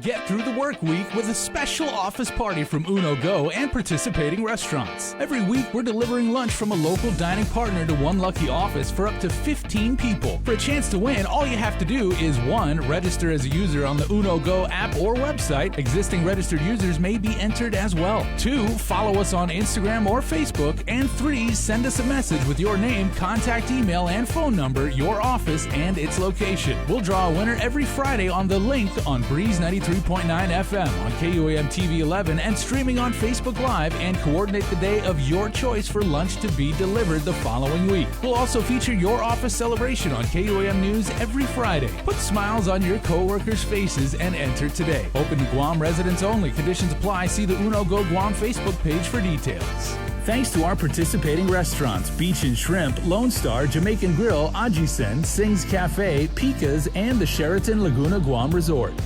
This week's Office Party giveaway is from Jamaican Grill. Enter today to win. The relationship between Guam and Manila, Philippines is undeniable as we share similar cultural traditions, history, and heritage. With generations of Filipinos calling Guam home, KUAM presents a monthly look at the capital city, featuring in-depth and engaging interviews on everything from medical tourism to new business and government leaders. Veteran newscaster Nestor Lecanto delivers Beyond Our Borders. This special program is brought to you by KFC. Get up and move, Guam! Join the mayors of Talifofon, Inilohan for Haan and Minagov, a great day to celebrate the reopening of our island at the Valley of the Ladi, Saturday, July 31st from 10 to 5 p.m. Local artists, farmers, and Guam-made products will be on hand while you enjoy performances from our best cultural entertainers and musicians. Enjoy the finest food that Southern Guam has to offer. Help us open our newest attraction, the Micronesia Cultural Village. Tickets can be purchased online at valleyoftheLadi.com. Haan and Minagov is brought to you by the Guam Visitors Bureau, Guam Economic Development Authority, Valley of the Ladi, Jungle Riverboat Cruise, Kloppenburg Enterprises, Para Ipribetsu Itautauta, the Guam Brewery, Island Beverage Distributors, and the stations of KUAM. Do you feel like you're missing out on something? Make life more rewarding with Pacific Points. Earn and redeem points for bill rebates and free load at IT&E, discounts on fuel at Shell, vouchers at Foodies, and United Mileage Plus miles. You can even pay with Pacific Points at IT&E, Shell, and Foodies. Pacific Points. Do more, get more. A new musical competition series from NBC focusing on original music is in the works, and they're looking for contestants. American Song Contest is modeled after the hit European phenomenon Eurovision, which has produced some of the most talented performers the world has ever known. The show's looking for individuals and bands from all types of music to find and act in every state and territory, including representatives from Guam and the CNMI. Go online to AmericanSongSubmissions.com to enter and submit your original song submissions now. Must be 16 years or older, and groups cannot exceed 6 people. Additional conditions apply. So apply today and get ready to rep our island on the national stage. American Song Contest debuts next spring on NBC. GU Self-Storage, conveniently located near the Harmon McDonald's. We offer affordable rates, online payments, and auto bill pay for your convenience. Plus gate access daily from 6 a.m. to 9 p.m. Call us today at 648-7867 for more information. KUAM's multi-platform morning show, The Link, just got a little more delicious with Feed Me Fridays. Chris, Sabrina, Jason, and the rest of the morning crew will take some time off each Friday to talk, taste, and tempt you with all the latest and greatest food and drinks on Guam. Old faves, new hits, and everything else we can put in our bellies. It's Feed Me Fridays on The Link, brought to you by King's Restaurants, Ruby Tuesday Guam, and Devondale.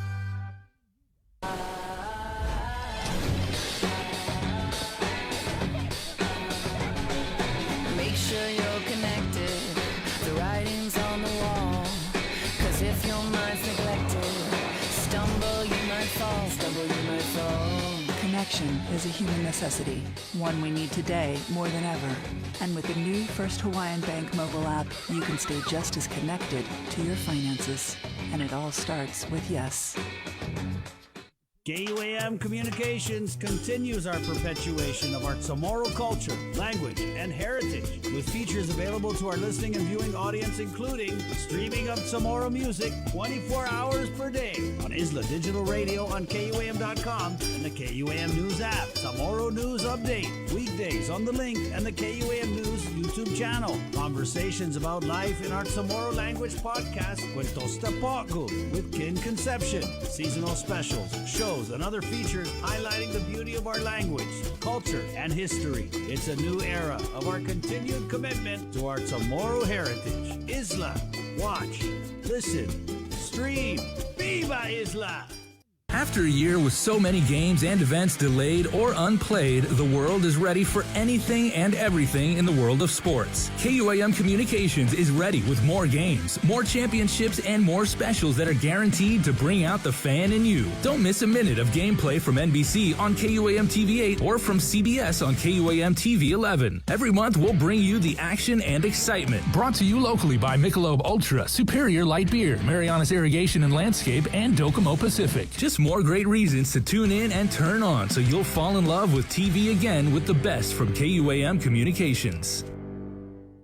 Get yourself all caught up with the week's games, scores, and highlights with the KUAM Sports Weekend Roundup on KUAM News Weekend Edition. It's all inclusive, all the fun and all the action wrapped up in the perfect presentation. Relive the moments on the KUAM Sports Weekend Roundup, brought to you by Gatorade. Greatness starts with G.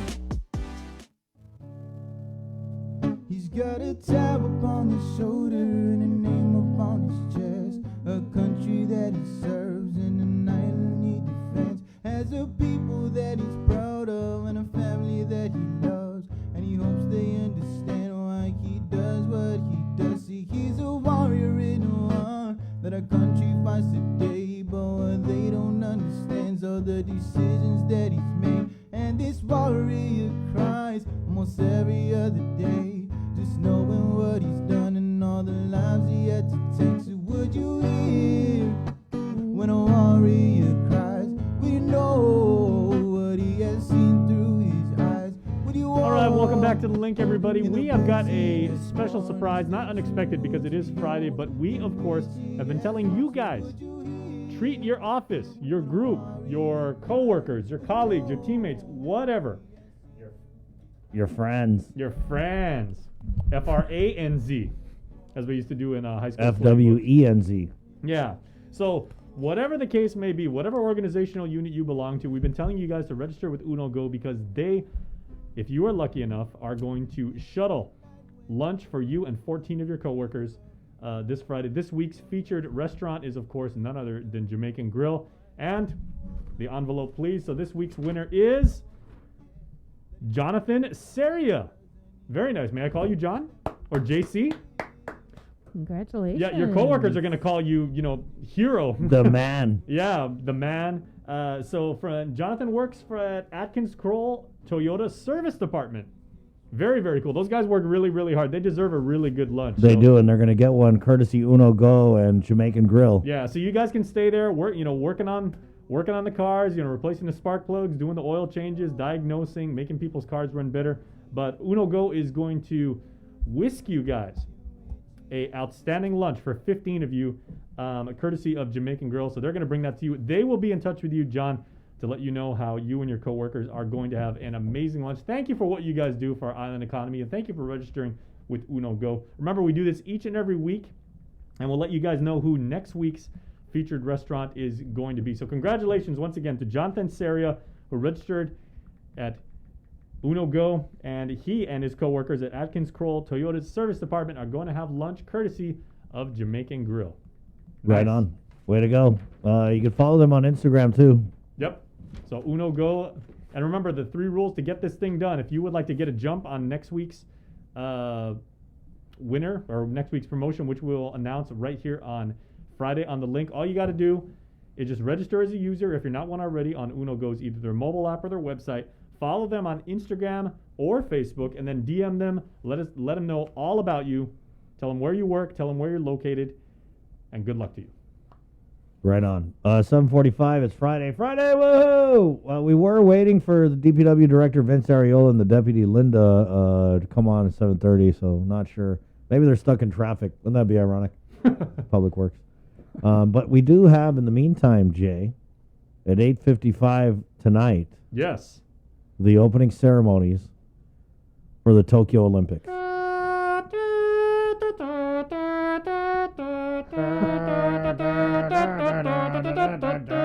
And I'm saying a silent prayer right now that I hope I did not just get our Sounded like Star Wars. I hope I did not get our Facebook stream banned for that. Right. I'm excited. Me you too. know, opening ceremonies and closing ceremonies Big are deal. also Yeah. always. And did you guys know that the Olympics is coming back to the States because LA will be hosting the 2028 games? Wow. Jay, but we do have a cool Breeze reusable shopping bag. Yes. Doesn't have to be just for shopping. You could put some home cooked food in there. You know, anything. And these are nice bags. They're pretty big too. They're Yeah. very, very durable. I Yeah, show Yeah, you one, durable. but they're so nice they're actually locked up. you can carry around some I don't six even know packs. where mine went. I don't either. They grow legs. That's the thing about these bags. They're so nice. They grow legs and they walk away. Yeah. You can carry a couple 6-packs in there. Maybe if you More take it to than- the store. more than a couple. If Do you a want case, Jay. if you actually want to donate to KUM's Fill the Bus campaign, you can pack Fill up it your up. gear, bring it Yeah. over here. If you're going back to Did he say school, pack up beer? Oh. yeah, if you're going back to school, it's a fantastic way to lug around your school supplies. So, Can we get some donations, by the way, guys, Okay. for our Fill the Bus? School supplies, right? It's for the kids, the children. School starting in August 12th, I believe. 21 days. Okay, we need school supplies. you for want to do the Salvation trivia Army. question now? Or you Yeah, want let's do it now. Go Okay, ahead. so the Yeah. trivia question, we will let you guys know. Okay, today's Olympic trivia question. Remember, we'll be doing this throughout the games of the 2021 Olympiad from Tokyo. And here's DPW. Oh, wow. Okay, so your Olympic trivia question today is: there are 4 sports that are making their Olympic debut in the Tokyo Games. All we need is one. Remember, whatever the host nation is, they always get to introduce a set number of new sports. What 4 sports that have never been hosted by the Olympics before are going to make their debut in Tokyo? Just give me one, and then we will give you a bag. We'll Right on. let you know how later on. But Call in 637-0094. That's 637, area code 671. 637-0094. And we will take the first correct caller. All we're doing is asking you to name one of the new Olympic sports. And they are awesome. They are. Hi, good morning. Welcome to the link. Who's this? Hey guys, it's Maggie, your best friend. Maggie. Hi, Maggie. Okay, wait. First of all, Maggie. First order of business. How are you liking? The World War II erotic novel? I started on page 102 because you said that was the best. No, I'm just kidding. So you're getting right to the good stuff. The good. The meat of the sandwich. So you're jumping right into Star Wars but at the part where Luke finds out that Darth Vader is his dad. Exactly. No, it's very cool. Honestly, it's very, very interesting. Tell her she's very cool. I was gonna say she's very hot, but Yeah, she's very hot. very nice. So, well, we appreciate you winning that part. Okay, so now, as for today's trivia, you could win a second prize. Can you name at least one of the sports, Maggie, that will make their Olympic debut this summer? Okay, so all I know is that cheerleading is going to be one of the new sports, but I don't actually know if it's this summer, so I'm sorry. But I just wanted to call in and say hi anyway. Okay. Okay. Oh, Yeah, hi. cheerleading. I know I've been reading up on this, and they're planning on having it one of the future summer games. Right. Unfortunately, not this one. Not Right in on. Tokyo. Thank you, Maggie. We're going to move along here on the phones. We're looking for a winner. Hi, who's this? Welcome to the link. Hi, it's Marge. Marge? Yeah. Good morning, Marge. Can you turn down your radio? I know I sound good loud. Okay. Right on. Jay? All right, March. So, can you tell us what is one of the 4 Olympic sports that's making its debut? I'm gonna guess skateboarding. Yes. Yes. That is one of them. We have it right here. So Joster's going to bring up the graphics. So skateboarding is one of the sports, and none other than the greatest skateboarder that ever lived, Tony Hawk, is going to be a commentator for NBC. Wow. Nice. Wow. And you know what? He actually showed the young bucks how to do things, because he went out there and he tested out the half pipe, and he's like, okay, he's too old to be doing this at the Olympic level. But yes, skateboarding, sport climbing. Have any of you guys been like rock climbing before? Sport climbing? Sport You mean climbing is rock now an climbing? Olympic sport. Okay. Surfing, which is criminal that it's not been an Olympic Yeah, sport that's now. nuts. And karate, which is unbelievably surprising. Karate. Yeah. Um, So Marge, Marge, you are the winner. Congratulations. We what's got a your bag last for you. What's your last name, Margie? What? What's your last name? Dolor, Dolor. Okay, so we have a reusable shopping bag. It's a Bree shopping bag for you. You come by KUM and pick it up during working hours. Don't show up at 1 a.m. Okay. Okay. Okay, so hey, Marge, real quick, what's your favorite Olympic sport? Well, besides skateboarding, what else do you like to watch? gymnastics. Yeah. Oh, Oh, yeah. you're like Sabrina. Yeah. Mm-hmm. I cramp up watching that stuff. Margie, we'll see you when you swing by. Congratulations and Congratulations. have a great Friday. Whoa! So much. All right, Margie. Bye. Thank you. There you go. Let's go ahead and head into the KUAM News Zoom room now. We'll Yes, switch sir. gears just a little bit. And welcome to the program the Deputy Director of the Department of Public Works, Linda Bonas. Good morning, Linda. Good morning. Thanks for joining us. Oh, Linda, can you turn on your camera real quick? Okay, hold on. Okay. There she is. Hi, Linda. Morning. Good morning. Good morning, Linda. Let's just get right into it at 7:51. So we wanted to know about the busing plans and protocols, as we had the superintendent on yesterday, and he did say he was in conversation with the Department of Public Works about how we're going to be busing kids for the upcoming school year, which starts in 21 days. That's correct. So we've been in discussion with GDOE and, of course, the private school stakeholders. So DPW is preparing for the upcoming school year. So our buses are being prepped. As you know, we just purchased 27 used school bus from Malutit through the CARES Act funding. So that's additional fleet into our bus fleet. So they're all being worked on and getting it safety inspection ready for our transport of our kids. There was something that John also mentioned, that aside from the Dodea buses that were purchased by DPW, DPW is also looking to purchase additional buses. That's correct. So we're working on our specification, our IFBs, and of course funding issues. We're working on the funding source to purchase additional school bus, adding to our current fleet. And how many buses are you guys looking to purchase? Well, right now we're looking at our funding sources and other grants that we are able to use. So we're looking at additional 30 buses added onto our fleet.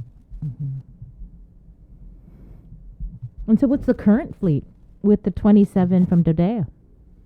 We have 138 on fleet. That's including Dodea, right? Correct. And so how many bus drivers do you guys have? Are you guys going to have enough bus drivers?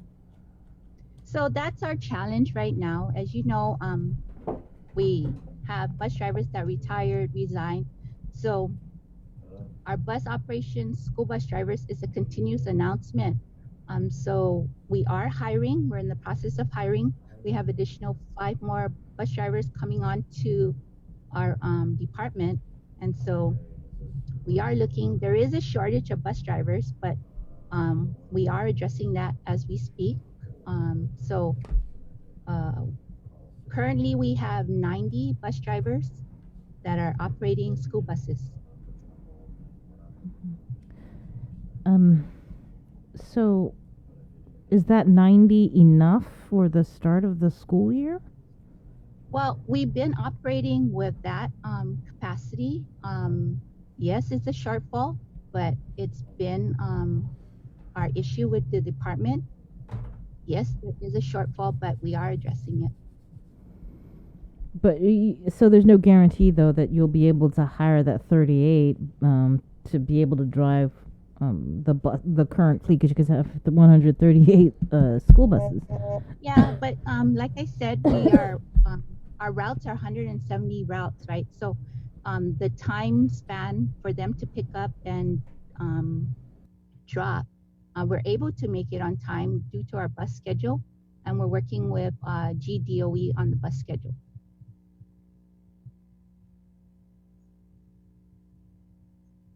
Are the bus drivers vaccinated? Yes, our bus drivers are vaccinated, and we continue to encourage them to be vaccinated.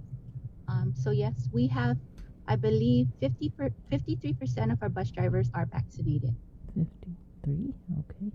You know, there was something that when Jess Garcia was the director, and we had him on when we all thought that school was going to be resuming face to face. He mentioned that with the bus drivers that they had, not all of them were comfortable with operating a bus, right? So out of the 90 that you guys currently have, are all 90 going to be operating a bus when school resumes? Or are some of them like I'm not comfortable with it and I have underlying health conditions? And Yes. So we have certain bus drivers with that we have medical issues, right? So they're not able to drive, but the ones that are vaccinated and continue to support the transport will provide service to our children. And so how many then will be operating a bus and transporting We're students? looking at 90 Oh, operating the bus. So it's the 90, all 90. Yes. Yeah. Those are active school bus drivers that I'm giving you the numbers. I see. Those will be operating the school buses. And you we didn't really get any kind of specifics regarding the protocols for students. Are they going to be socially distanced on the bus, or are they going to be shoulder to shoulder? What exactly did DPW provide to public health and are waiting on their approval? Okay, so right now our capacity for our school buses are 60 packs, and during the summer schools, we still did social distancing, which was 6 feet. So we're trying to get clarification from public health if we will continue the 6 feet or 3 feet social distancing in the school buses, and hopefully I'll get word from public health today regarding that issue. So if we have 3 feet social distance, we're able to do 30 packs in our school buses. So of course, that's additional school buses that we would need to provide transport to the kids at the bus shelter. So we're just waiting for clarification from public health. So if it's 3 feet, it's 30 packs. If it's 6 feet social distancing, you'll only be able to put on the bus 15 students? Correct, 15 to 18 packs. If they're in the same household, we would make them sit together. That's what we do. But right now, we're just waiting for clarification from public health.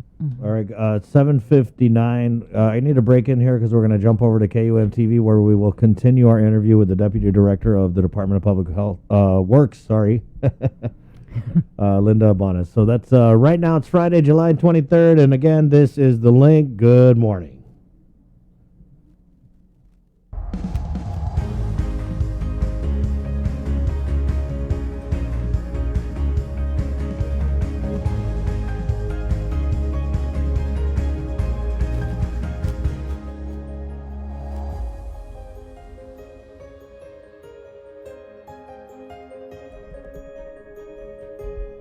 Good morning, everybody. Welcome to The Link. Welcome to all of our viewers on KUAM television. Welcome to the show. We're going to continue our discussion now with the Department of Public Works Deputy Director, Linda Ibanez, who is in our Zoom room. And we are currently discussing the status of bus transportation services. I did have a question, too. Go ahead. Linda, how are new bus drivers being certified to drive a bus? Who's certified to train new bus drivers at Public Works?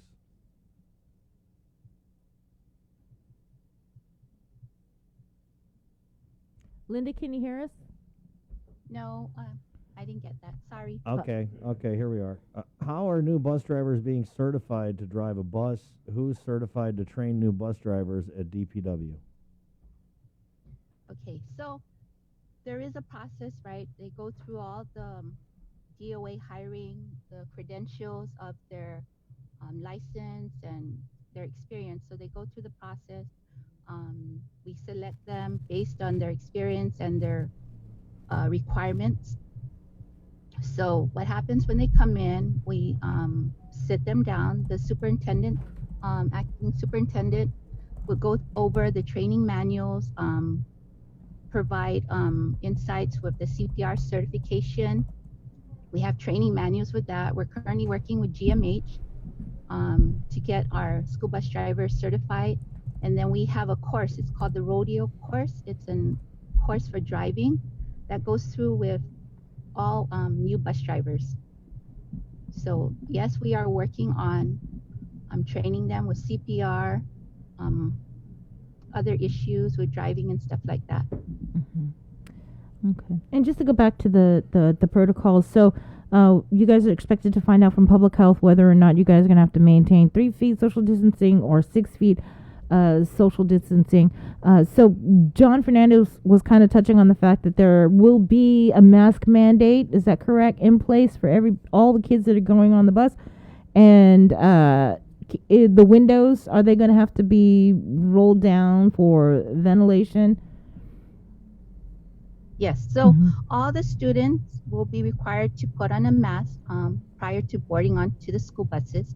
Of course, our windows will be open, so there is ventilation on the school buses. Is there anything else that parents should know when they put their students on the bus? Oh, can I just go back to the training real quick? Yep. So Linda, I didn't get what you said, but can you confirm, is there no certified trainer at Public Works since Frank Titano retired earlier this year? We never had a certified trainer. I mean, we've been working with Guam Memorial to get our school bus drivers CPR certified. So they go through a process. We work with other GovGuam agencies to get our school bus drivers certified with those requirements to operate the school buses. So are they actually certified by the time they're driving the kids around in the school year? Yes, they are. In fact, we did our CPR certification during the summer. We worked, like I said, with Guam Memorial Hospital to get them CPR trained. We did some refresher course with our school bus drivers. It's called the Rodeo course. They would go through some refresher course on how to operate the buses, safety checks, safety briefings. So yes, our bus drivers are certified and ready to operate the bus. Okay, thank you. Was there anything else parents need to know before they send their child off onto a school bus?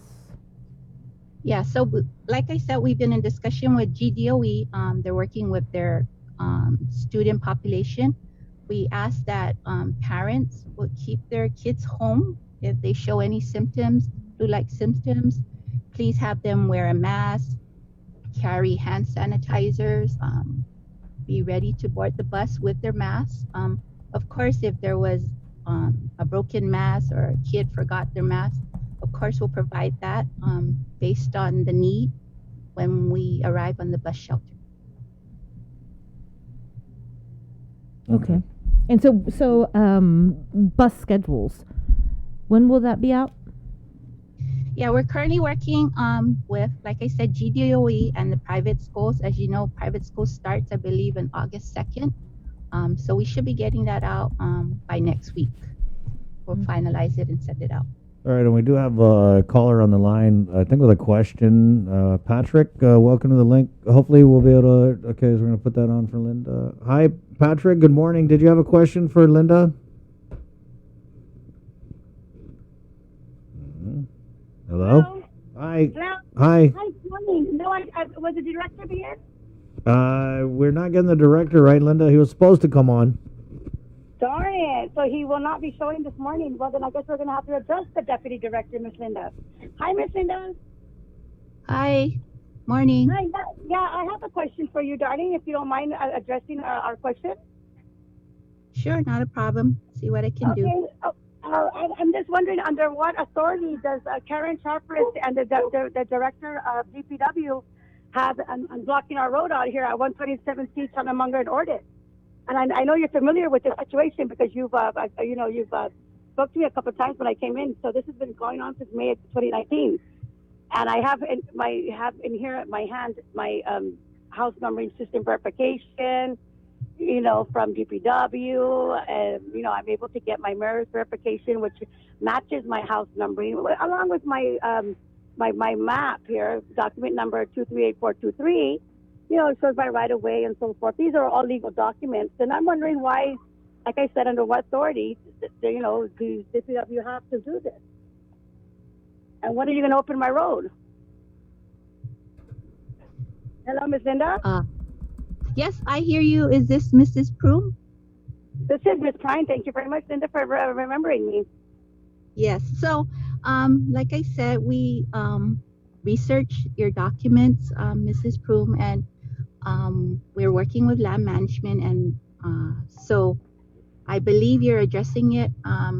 You're elevating the level on your dispute. So we addressed your issue. It is a utility easement.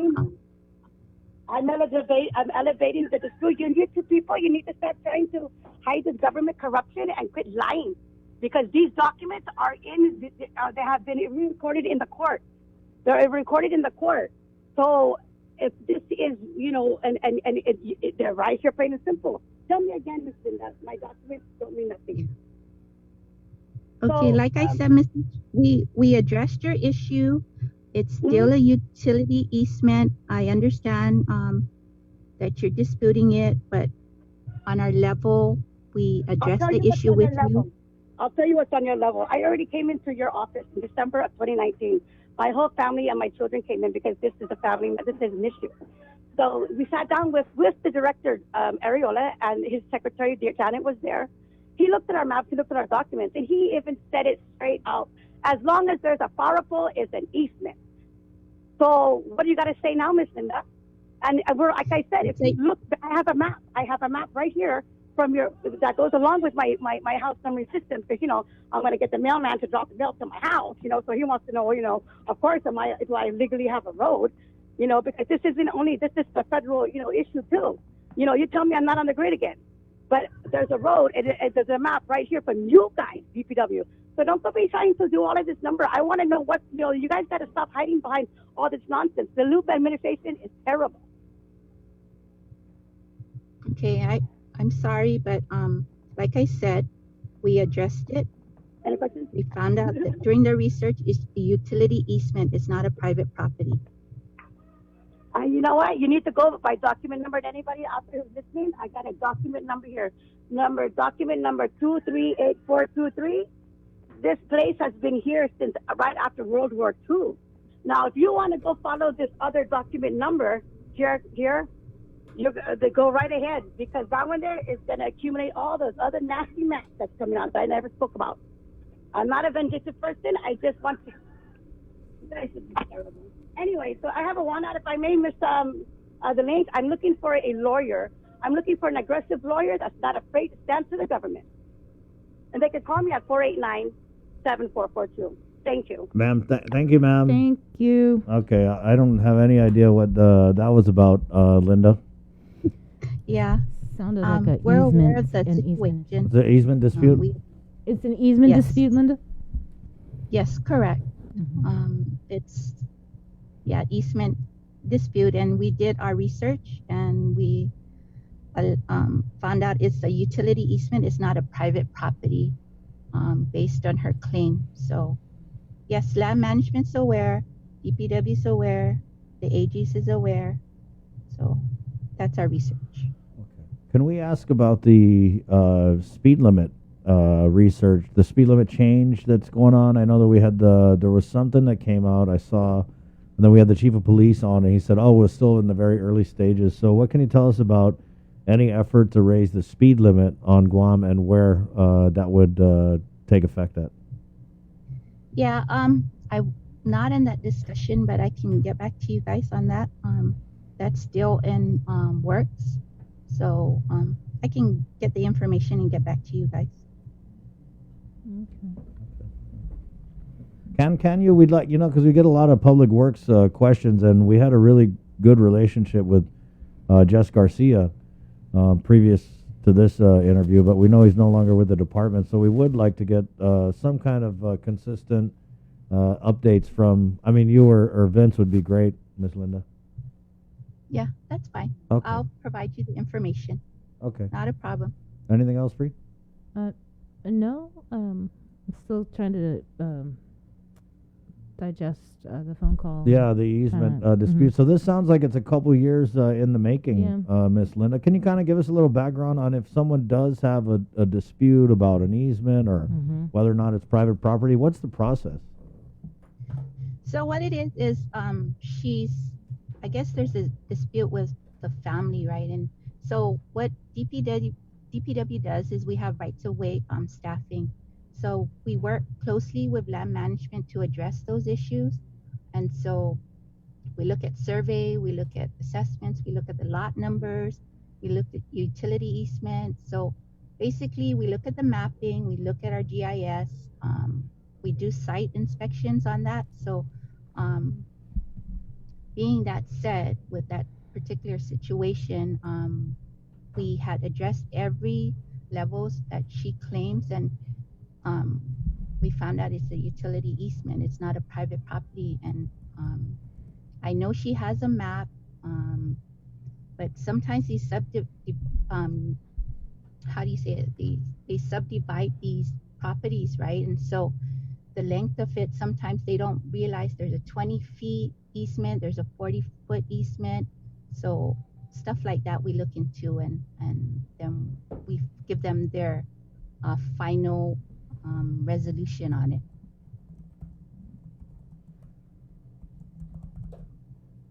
Wow, it sounds like a very tedious process.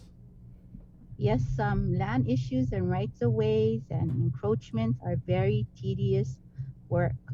There's a lot of research going into it and a lot of site preps, site inspections. So yes, there's a lot of research into that.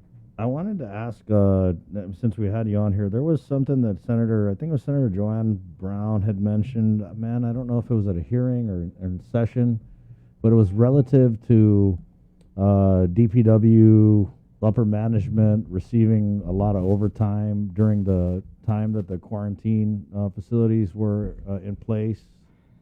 And I want to say was that you? Yeah, not a problem. I can address that. During the onset, as you know, Jesse Garcia was the deputy director. I was a chief of operation. During this whole pandemic situation, when they declared emergency, DPW played a major role in all the other agencies to provide support. So we were responsible for the transport and the school bus operations for the QFAT, all the isolation facility. We were in charge of the road closure, assisting the National Guard, GPD. We retrofit all the agencies to come in compliance with the social distance. So there was a lot of activity going on with DPW during the onset of the emergency. So yes, I'm responsible with all the overseeing of all the operations. We executed a lot, planning, developing SOPs, stuff like that. So yes, there was a lot of work, and yes, I was allowed. I was approved to work overtime. Of course, there's a lot of paperwork to be approved for overtime. You have to approve the overtime plan, goes to BBMR. You get approval for emergency declaration, and then payroll. So, yeah. So you I are. have no problem with that. Are you? I can address all the issues. Thank you. Are you classified or unclassified? Whether you're classified or non-classified LTA, if you were approved as an exempt employee to accumulate overtime, then yes, just as long as you submit in your prior documents to payroll and they're audited and you have your daily job reports and it's approved by the director or the deputy, then it's allowable. So are you classified or unclassified? And what was your status at the time that you accrued this overtime? It's called limited term appointment. So that's unclassified, right? Yes.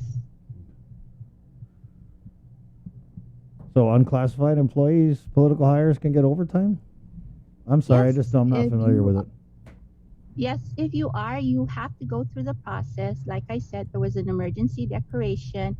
We prepared all the documentation to justify the need for the position of chief of operations to be allowed to work overtime beyond the normal working hours.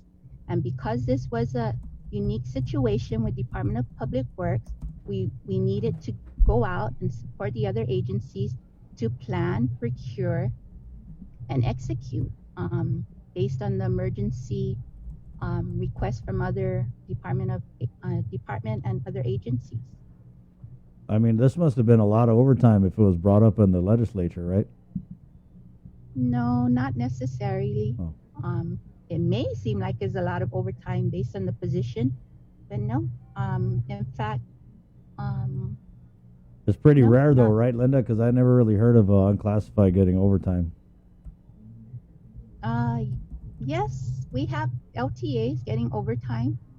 It's an allowable cost if it's justified with their daily job reports. Yes, it's an allowable situation with overtime, especially if our manpower has decreased and our workload has increased during this whole pandemic situation. Were the bus drivers okay with that? What do you mean, the bus drivers? I mean, because that's where I think the tip came from, was a bunch of bus drivers were just not happy that unclassified management was getting a lot of overtime. I'm sorry, don't shoot the messenger, Linda. I don't know where the information came from, but the bus drivers seem to be fine. We have a good working relationship. If they had an issue, usually they'll address it with me, but I don't know who's the complaint, but bus operations are included in our overtime. In fact, we appreciate them because they were working from the onset of this pandemic. Are you still earning overtime? Nope. I'm the deputy now. Deputies are not allowed to accumulate overtime, but I still work beyond my hours. Well, thank you for your service, Linda. You're welcome. I hope we see you again. I hope I didn't blow it, because I just had to ask those questions that, you know me, because you're making 70,000 and then you were getting overtime on top of that. And I was just like, whoa, that's kind of crazy. Yeah, but if you work 12, 16 hours and your phone is working, 70,000 doesn't cut it sometimes, especially during the emergency. But not a problem, Chris. Well, I'm pretty sure there's a lot of people who disagree with that. There's people without a job maybe, or on the PUA. Yeah. But anyway. All right, Linda. But Thank you, Linda. if you guys get the final word from public health regarding the guidance on what parents need to know, I guess please let us know so we could pass it along to the moms and dads out there that got their precious cargo getting on the bus. Yeah, and thank you for addressing that issue, Linda. Now we just got your response and we can move on from here. So I really appreciate it. Okay, thank you. Thank I'll you, get Linda. back to you guys on the information. That's that. Bye. Okay. Have a nice day. You too. Hey, it's 8:19. We're going to take a quick break and we're going to come back and do the news, which is brought to you by Pacific Points right here on the link. Good morning. Get yourself all caught up with the week's games, scores, and highlights with the KUAM Sports Weekend Roundup on KUAM News Weekend Edition. It's all inclusive, all the fun and all the action wrapped up in the perfect presentation. Relive the moments on the KUAM Sports Weekend Roundup, brought to you by Gatorade. Greatness starts with G. KUAM Digital presents a series highlighting the wide array of talents on our island. Whether they're a standout gamer, extreme athlete, performer, or have a unique skill to show off, we're showcasing them every month on Wow Factor. Brought to you by Mountain Dew. Do the do.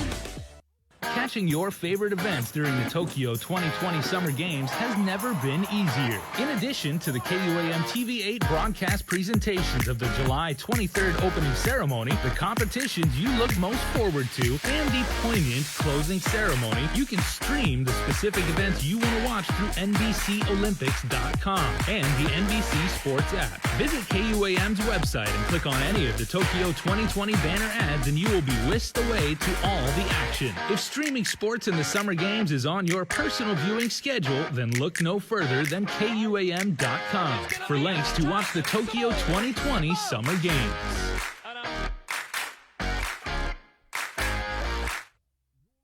I decided to get vaccinated because I knew that it was the only way to keep myself, my family, friends, and everyone safe. And it was also my way of contributing to the fight against COVID-19. And I also encourage everyone out there, and especially those in the FSM communities here on Guam, to do your part and get vaccinated. My name is Victorious Flan, and I am a proud member of the vaccination. Join the vaccination. Scan and plan. For more information, go to KUAM.com. Brought to you by American Medical Center, your partner in healthcare. Catching your favorite events during the Tokyo 2020 Summer Games has never been easier. In addition to the KUAM TV8 broadcast presentations of the July 23rd opening ceremony, the competitions you look most forward to, and the poignant closing ceremony, you can stream the specific events you want to watch through NBCOlympics.com and the NBC Sports app. Visit KUAM's website and click on any of the Tokyo 2020 banner ads and you will be whisked away to all the action. If streaming sports in the Summer Games is on your personal viewing schedule, then look no further than KUAM.com for links to watch the Tokyo 2020 Summer Games.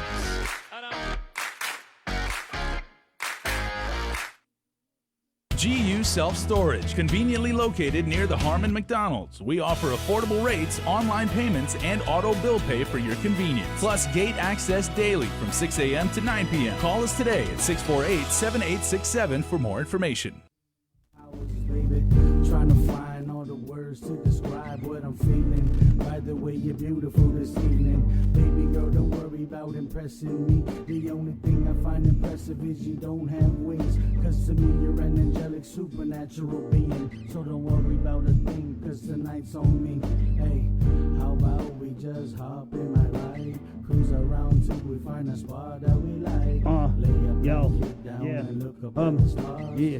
Let's make a toast, cause tonight is Hey, it's Friday. Yeah, take you to my Wow, that place, was- what you're tasting wine. Dozen roses in a vase, so let us see and be mine. Dim the lights just a little as I close the blinds. Whatever happens next, baby, let's just That was take our interesting. time. Yeah, so I want to say it was Senator Joanne Brown, I think, that had brought up that issue with Linda earning that overtime. And I just had to ask because we hardly, I've never actually interviewed her. But I know the bus drivers are all kinds of upset about that. But you know what they say? There's a saying. It is what it is. It's 8:23, Friday, July 23rd, right here on the lake. Sorry, Bree, did I blow our DPW update? No. She seemed okay, right? Yeah. Yeah, that's good. It's just, the way it is. You got to come out, answer the questions, then let's move on. We're all grown-ups here. But that line about 70 grand, don't cut it, holy mac, that was so insensitive. Anyway, it's brought to you by Pacific Points, Calvo Enterprises, ITNE, and Jack in the Box on this Friday. My name's Chris. I'm Sabrina. I'm Jason. I am in Olympic mode. Right on. I just found out I was made the team captain for kickball. Nice. Can't be right. It's going to be a typo. It's 8:24. What is the greatest achievement you've ever had in kickball? Like, did you get a triple? Did you? I think it was. I don't know. Did you kick one? All I know is that I was like, hey man, can you join the team? Can you play? Because we need some athletes. By that I mean Maria. Yeah. So yeah, Bree was like, hey, we need some athletes for this kickball thing. So can your girlfriend play? I was like, what am I gonna do? Cheerlead? Can Okay. you just drop her off at the field and just drop her off. Just pick her up about 2. Yeah. But if you guys haven't heard, the kickball tournament with Custom Fitness, it's moved to next week, rain or shine, at a location to be determined. Okay, I have a tactical question about kickball for you guys, because we've all done kickball here, right? I forget, I remember how to play kickball, and I'm wondering, is there like a new way to play? It's still the old way, right? Gosh, I hope not. You still I play just the old remember way? the old school, When- kick the ball and run like when you baseball. Like baseball. When Yeah. you guys do kickball, right? When the pitcher essentially, like when they roll the ball to you, do you guys kick like straight on with like the front of your foot, or do you guys it go kind of depends. go like from the side and you kind of use like that I think knob you wanna, on your ankle? You want to come under the ball, and then that gives it the loft.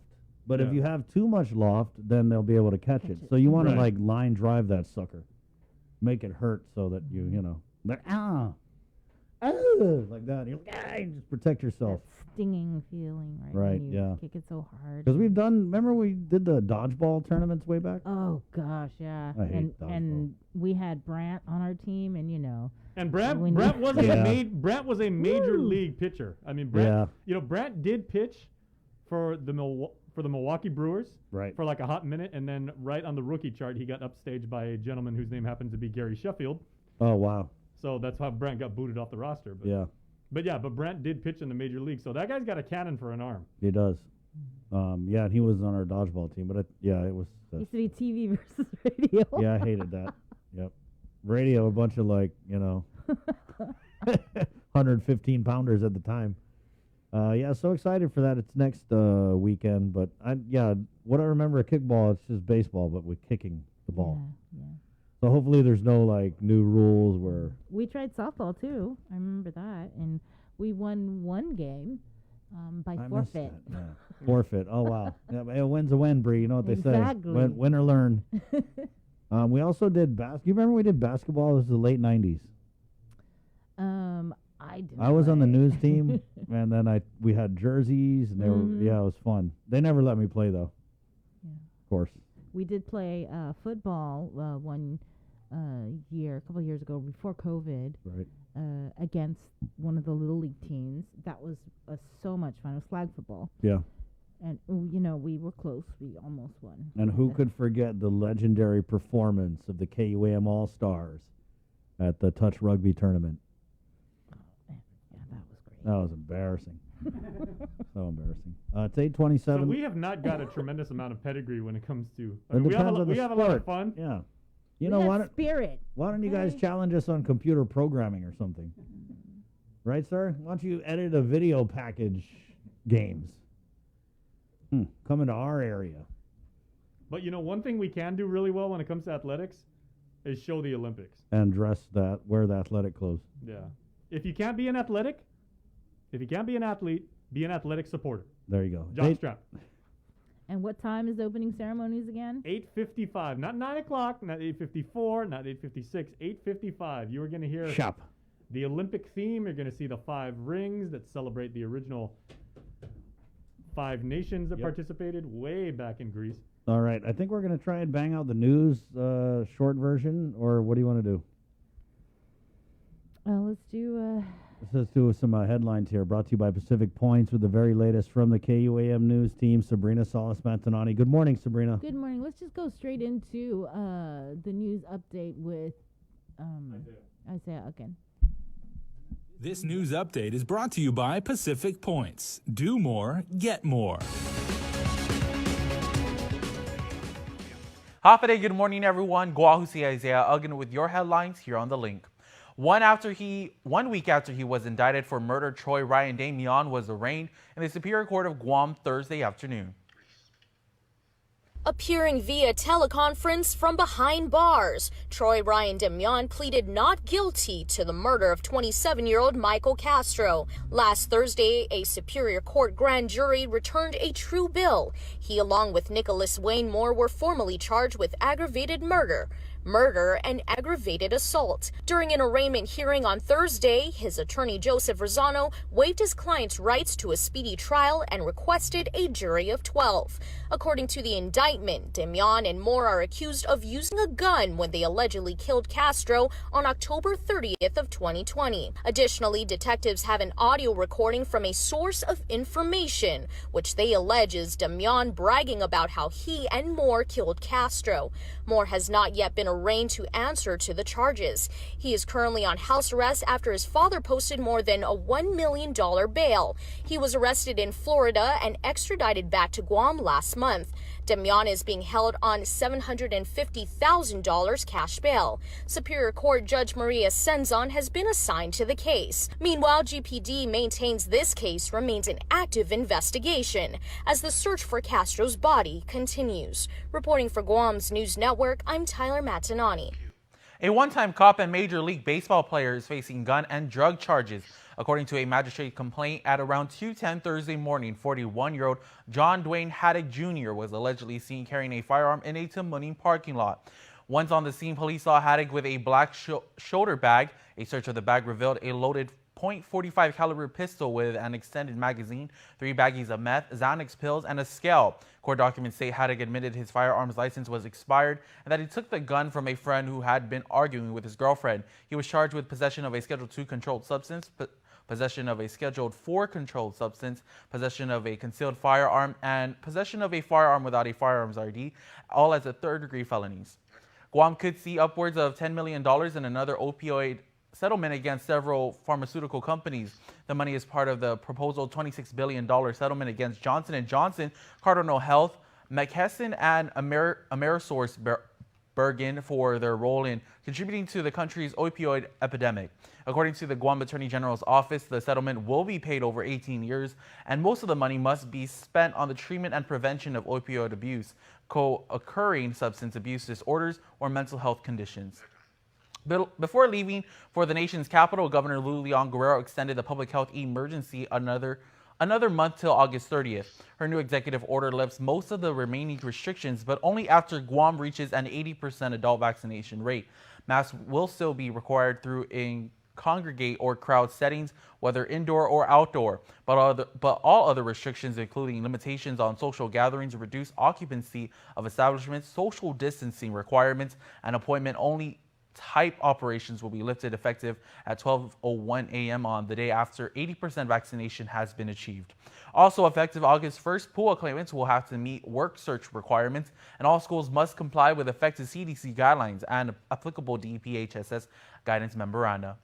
In other news, Guam remains a potential option for the processing of Afghan evacuees. In a press briefing Thursday, Defense Secretary Lloyd Austin confirmed the first group will be brought to a military base in Virginia.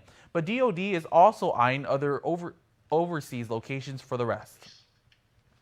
Speaking at the Pentagon, Secretary Austin said the U.S. remains committed to the estimated 50,000 Afghans seeking special immigrant visas. These are friends of the United States who have done exemplary and courageous work. And we take our obligations to them and to their families very seriously.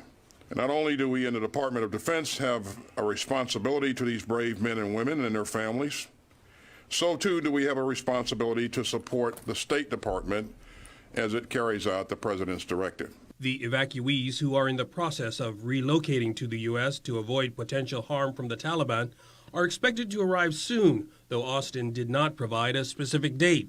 We're also working on several overseas locations to host other individuals not as far along in the visa process as his first group. And some of these locations belong to us, and some are in third countries. And when we can provide more details about which ones we'll use, we certainly will. This is a priority for the administration. President Biden ordered the withdrawal of troops by the end of August. I would be remiss if I didn't take the opportunity to honor the American and allied troops who have served bravely over the last 2 decades of war, and those who gave their lives there. We owe them and their families a debt that we can never repay. Secretary Austin also announced plans to visit Singapore, Vietnam, and the Philippines this week, where he said he will carry the message that the U.S. remains a reliable partner. There's been no word if he will stop by Guam along the way. That's it for now. We'll see you tonight for KUAM News Primetime. This news update is brought to you by Pacific Points. Do more, get more. 34. Let's go head into the KUAM News Zoom room where we have standing by the legislative oversight of procurement. Among other things, I know labor, rev, and tax, and the environment. Senator Sabina Perez. Good morning, Senator. Good morning, Chris. Good morning, Sabrina, and good morning to the listening audience. And good morning to Attorney Brown. Thank you. Right, and she's also joined by Attorney John Thomas Brown, who quite literally, wrote the book on procurement for the government of Guam. He teaches the procurement class over the GCC, so when you hear somebody come on and say, oh, so-and-so has got to go take the procurement or whatever, he's where they go to take the procurement. So he's kind of an expert. Just a little bit.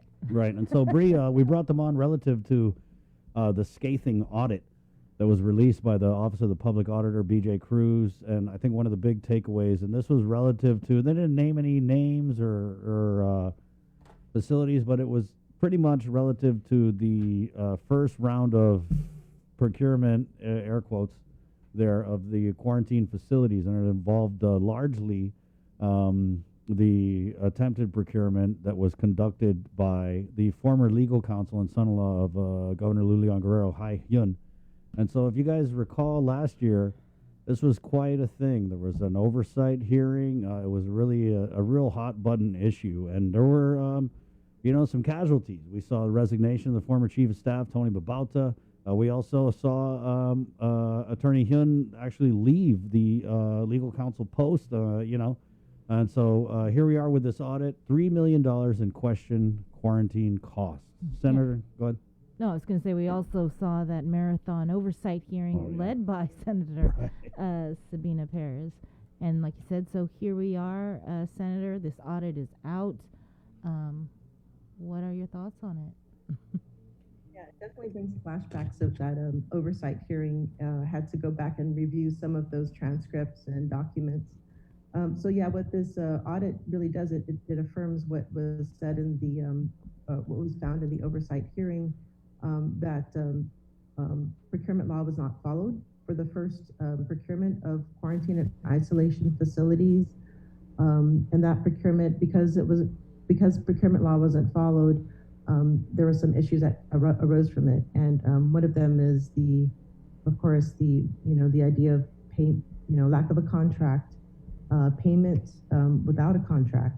There are other issues of lack of procurement records. So, in looking at the documents that were submitted, so there was this issue where Office of Homeland Security was in charge of procuring the quarantine facilities, and when the time came for that to be done, in around the time when Duterte closed their borders.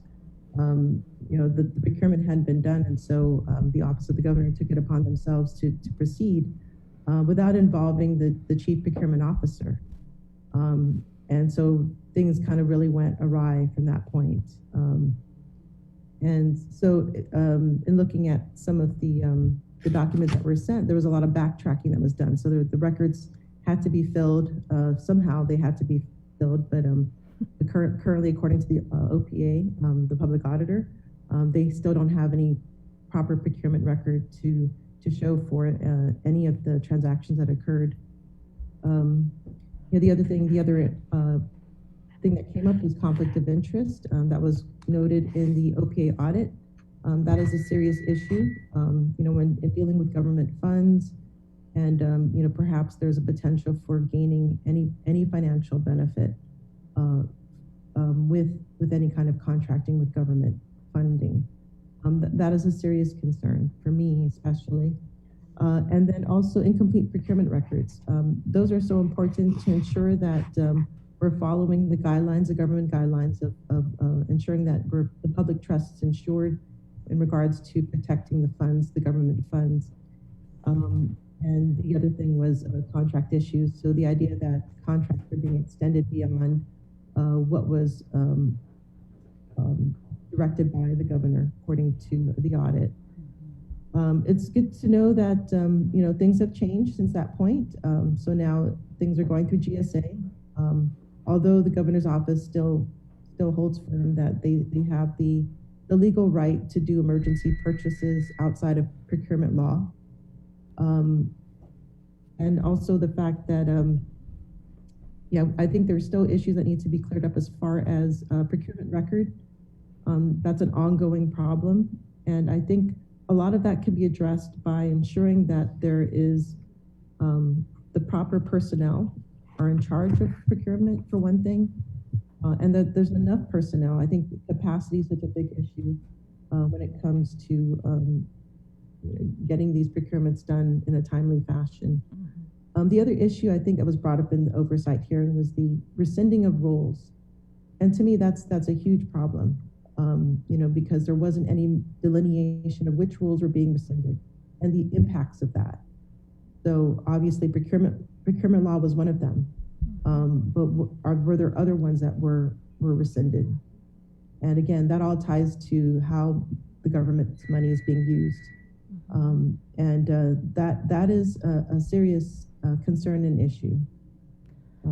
But what do you make, though? Because we did ask the governor her reaction to this audit. I think it was the day after it was released. And she essentially said that, she and her people did nothing wrong. She was following her executive order. And the Emergency Health Powers Act gave her the power to do what she did, the superpowers. And it was affirmed by the Supreme Court. I contend differently. Obviously, they have their legal interpretation of the Health Powers Act, but that nothing in that law states anything about procurement of quarantine facilities, and it says to basically the law. I mean, maybe perhaps Attorney Brown could step in here because he's more of the authority in this, but the idea is that purchases they relied on this term purchases, which is nowhere defined.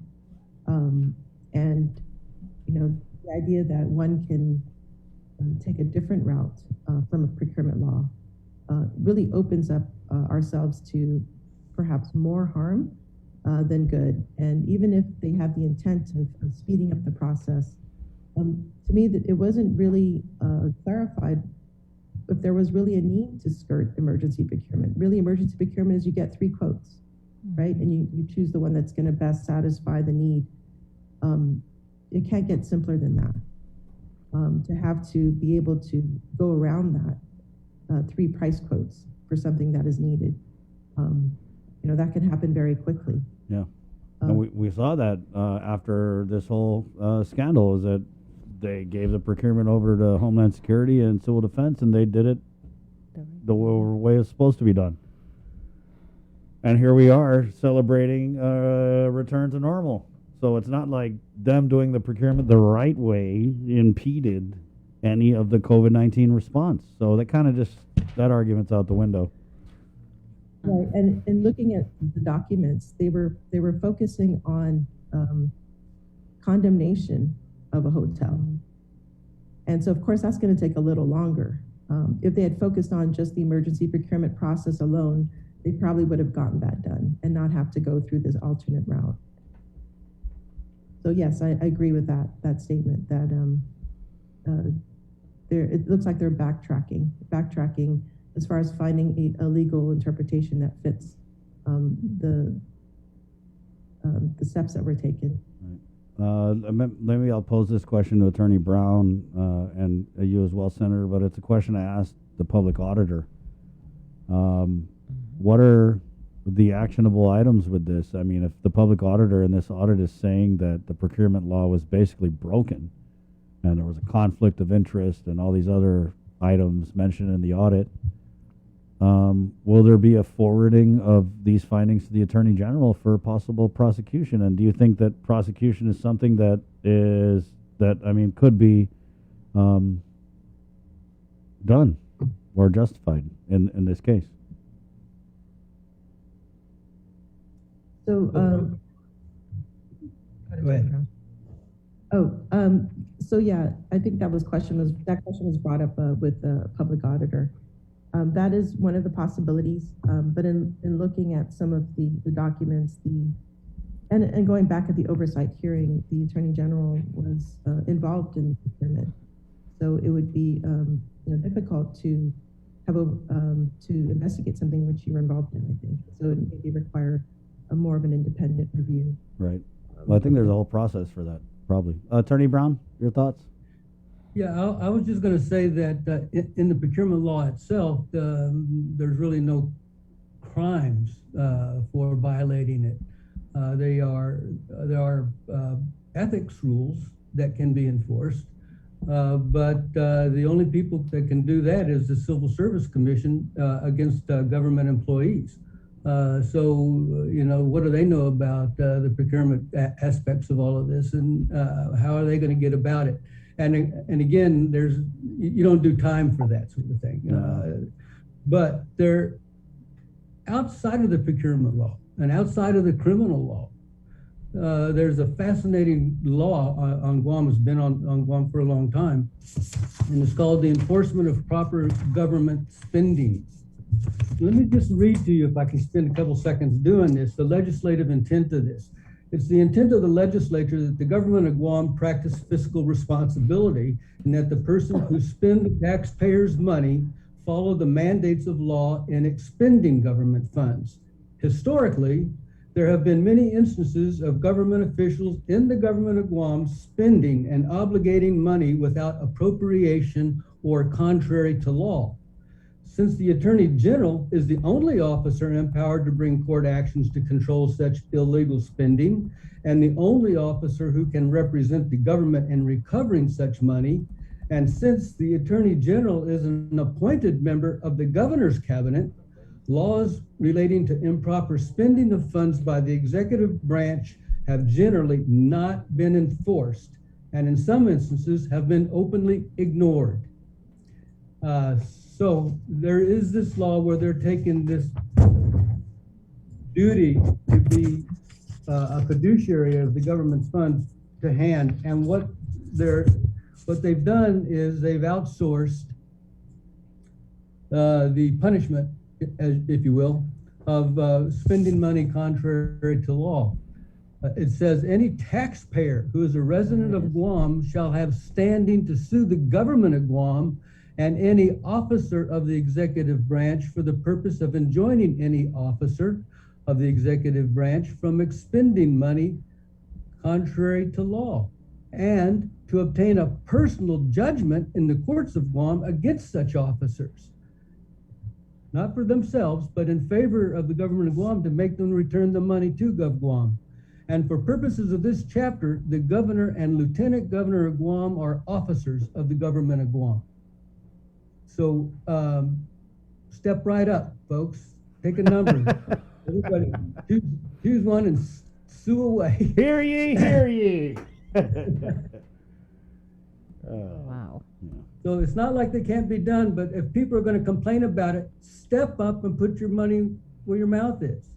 Put Gov Guam's money where your mouth is. Senator, it kind of just seems like, I don't want to say that they got away with it, but I mean the legal counsel who orchestrated and led this whole questionable quarantine procurement doesn't even work for the government of Guam anymore. So what is the remedy for the taxpayers and the people of Guam? They get money back if they do this. You did present a remedy, right? Yeah. Let me just, we're talking to the right person at the moment, but let me just inform that discussion. The senators and the Guam legislature have standing to sue under this chapter, the law that I was just talking about. The legislative council may, as part of the duties, represent the members of the legislature. So, the legislature can do this as well with a lot more authority because they have the entrails of all the documents that I don't know. If I had them, I wouldn't go through them. I don't have the time for all that. So, Senator, does that mean you guys are going to be filing suit? I would have to take a look and see.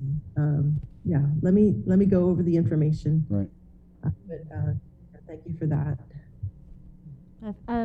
Jace, if you could post the link to the law that Attorney Brown was referring to, for people who want to look at it. I just sent it over to him. This is Title 5? This is Title 5, Chapter 7. Got it.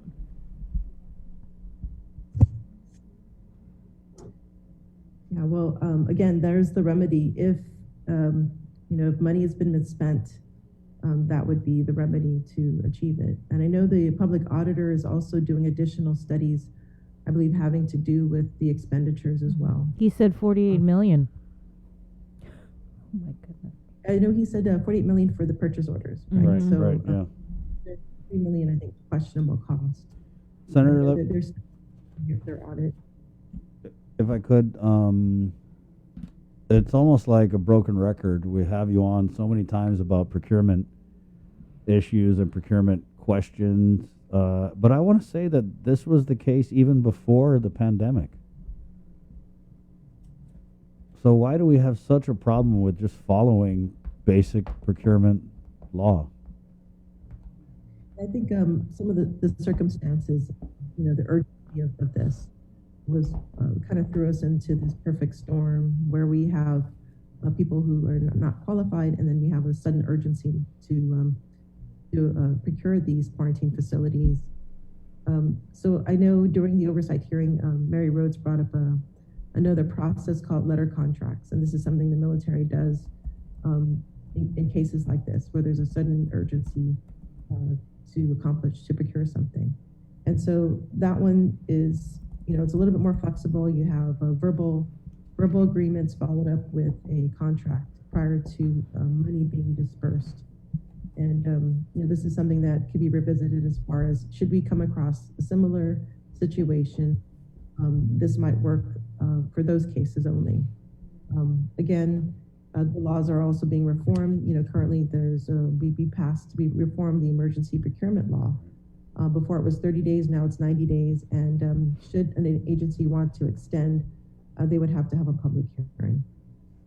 So those are some of the changes, and there are potential other legislative fixes too that can address any kind of loopholes in regards to this process called emergency purchasing. And I think also training's utmost importance. Again, another audit that the public auditor came out with is, a lot of people working in agency that are doing procurement, or there's a lack of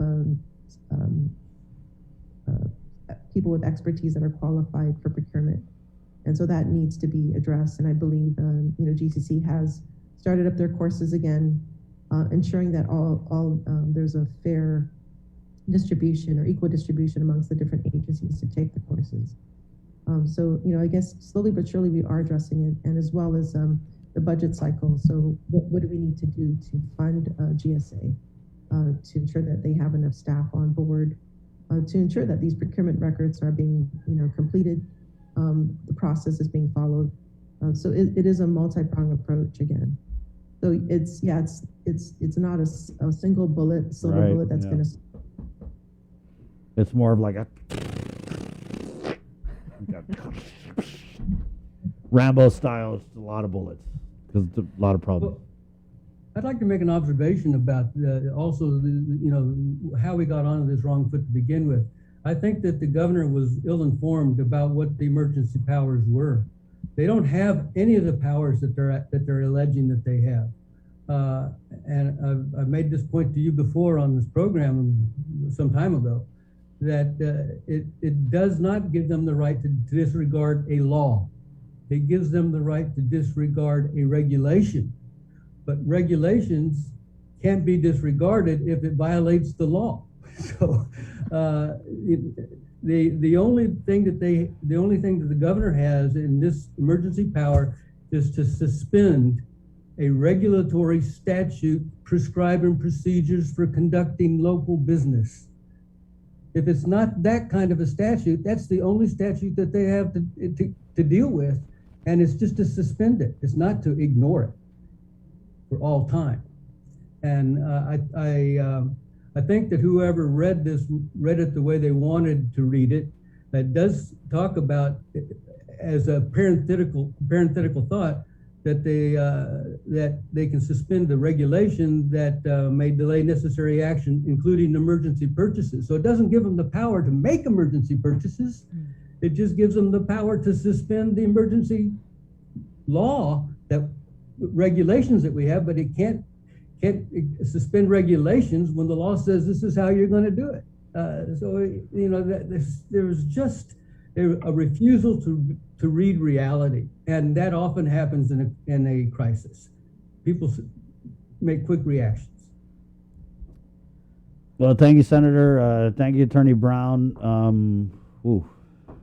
I guess we'll check you when the next audit comes out. Yeah.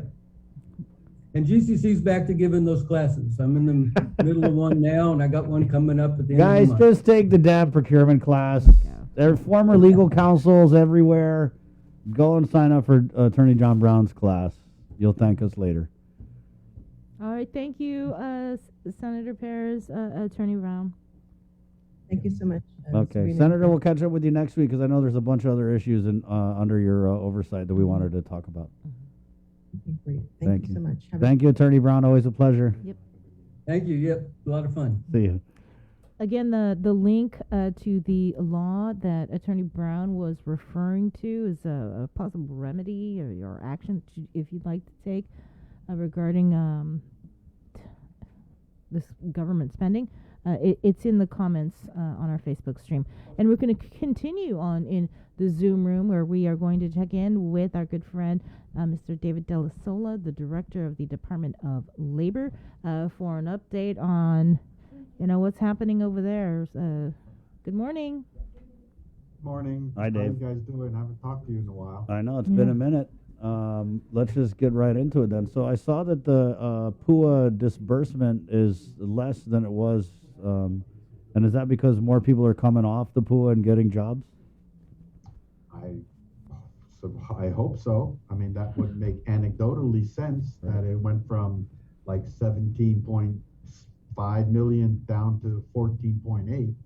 We are actively pushing job searching, and it's going to be mandatory very soon.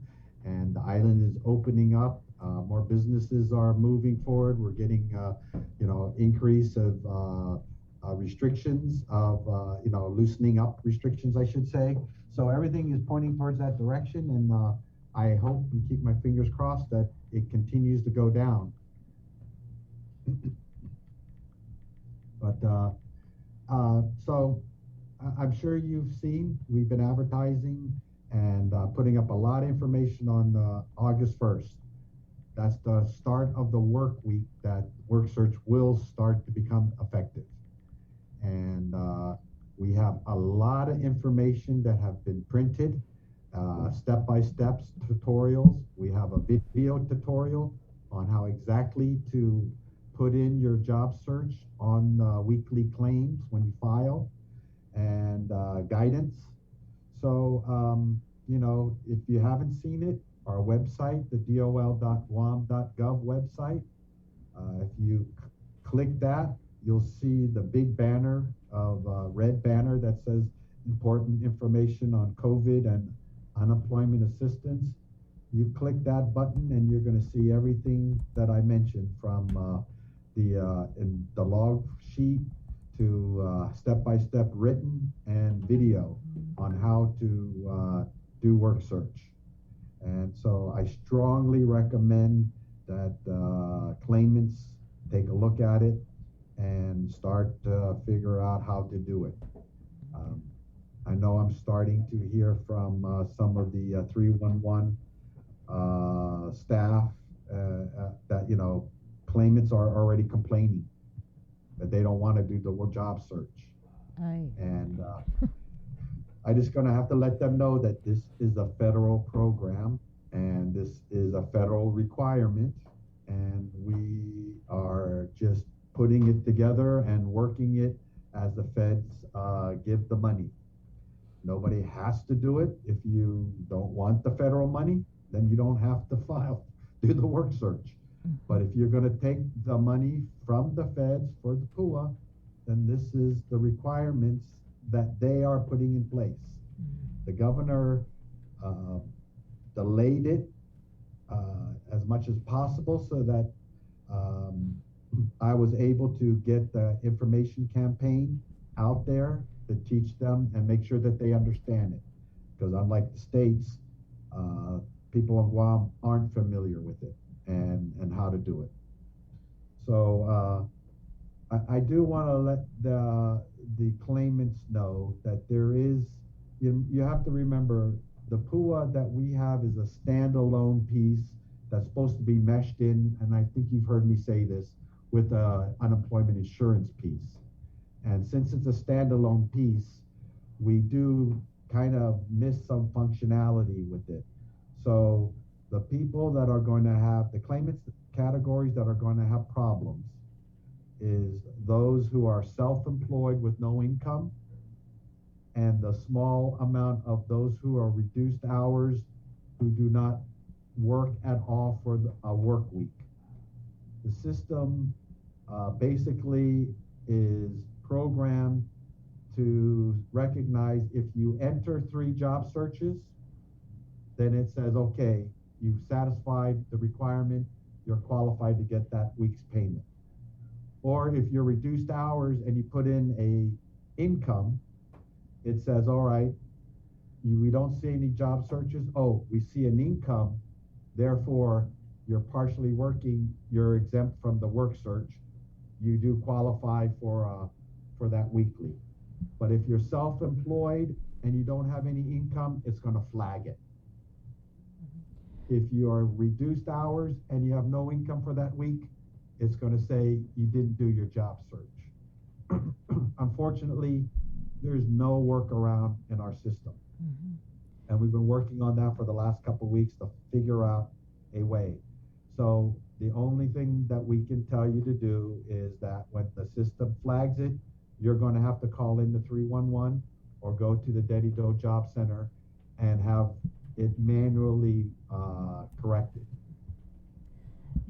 That's just the facts, the system that we have, because typically UI or PUA, requires job searches, and unemployed, self-employed people typically aren't in any unemployment program because they carry their own self-insurance. But so I just wanted to make that clear that it is kind of an inconvenience to those who are self-employed without any income, and those who may be working once every other week or whatever at reduced hours, but are working, which I think is very small, very small. But I do want to let the public know that there is a small category of people that there's no workaround. Would applying for a job kind of satisfy the requirement for job search, or does one have to actually do an interview? Just applying for a job, and that can be done. If you go on Hire Guam and get your resume posted and fill out all that information, you can do all your job searches through that, because all you have to do is look for a potential employer and upload your resume and apply for that person or for that employer, and you satisfied a job search. So this is not having to interview or not having to try, all it is applying for, looking for work, applying for work, going to a business and say, do you have this job opening here? Can you take my resume? Or can I fill out a job application? And that's a job search. We even go as far as, if you go down to the AJC and you ask for assistance to get, your resume or to file it at our lab, that's a job search. Posting, going in a Hire Guam and getting in there and posting your resume and all that, that's considered one job search. So we're, it's only 5 weeks left, and we're trying to prepare you for September 4th, when job searches stop and PUA stops. Everything stops. You're on your own. You can still use Hire Guam to help you look for work, job fairs and all that. So we're just trying to get you up and running, and and USDOL is requiring it also, and the Gov also recommends it now that we're opening up and loosening restrictions. So this was something that was going to happen sooner than later, and it's something we have to prepare for. Are our job requirements similar to those in the CNMI, Dave? Do you know? I'm sorry, can you repeat that? Are our job search requirements here on Guam mirroring the CNMI's job search requirements? Because I think in theirs, yes, you have to be qualified for the job you're applying for. Well, of course, a job search, you can't go in and apply for a doctor if you're not a doctor. I mean, that's not a legitimate job search. You can't go and apply to be a master plumber if you're never done plumbing. So, I can't write up rules for every single piece of information. That you have to, of course, be qualified or at least be reasonably doing a job search for something, you know. No, we need to apply. We need more doctors because they're going to leave because Bill 112. So everybody go apply to be a doctor. So yes, I can't write rules for common sense. Right. And so Saipan, Guam, and the other territories, FAS, we mirror Hawaii law. Okay. Since we don't have a UI law or anything, we mirror their laws. And that's why the job search requirement mirrors after Hawaii's. Thank you for that, Dave. I was asking for a friend. I figured it was one of your friends. Yeah, you know my friends. All right, anything else? Sabrina's friends. No, Sabrina's friends are all no, but she's friends who, yeah, her friends. They're are already working. Right Sabrina's on. friends. You good, Bree? But, yes. I'm going to go apply for other be a than that, doctor. You know, the business Pari Tau Tau, we're working on, we're finalizing the application process. We're going to be circling together with Gita to, you know, put them together to try to make them as seamless and as efficient as possible.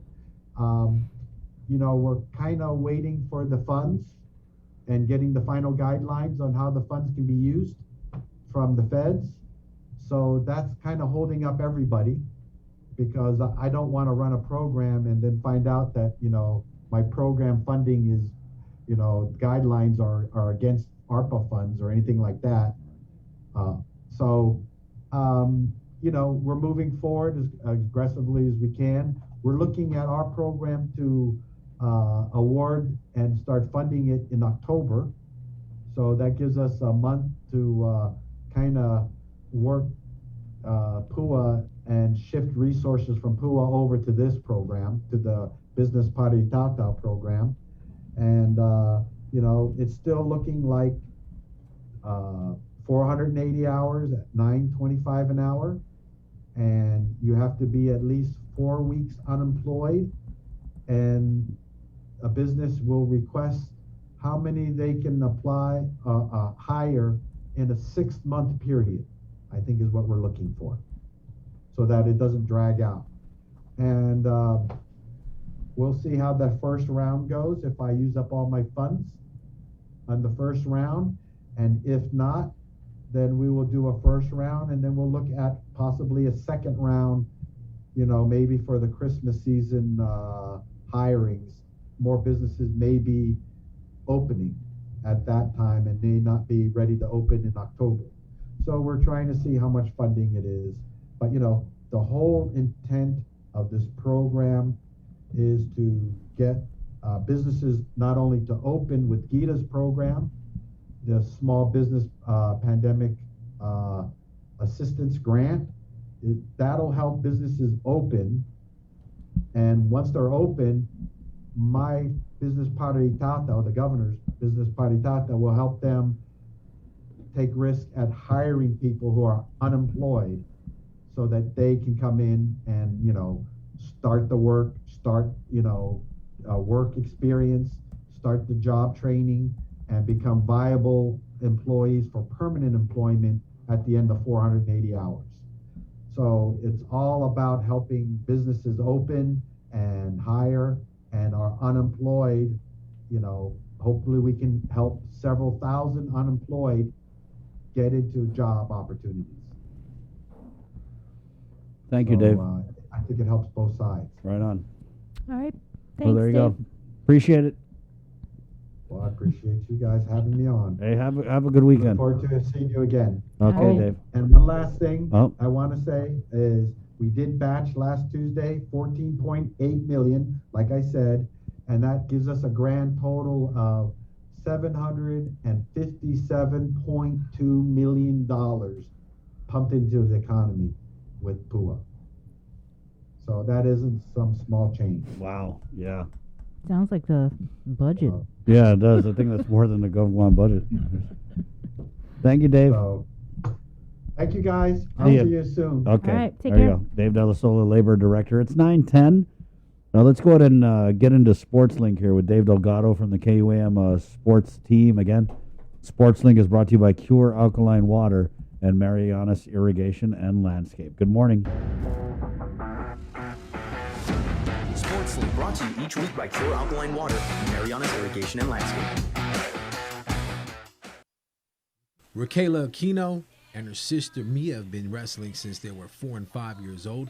Raquela is wrestling in the 53-kilogram weight class. Her resume includes competitions in Budapest, Kazakhstan, Tahiti, New Zealand, and Japan. It's a big deal because this is something that I've been dreaming about since I was a little girl.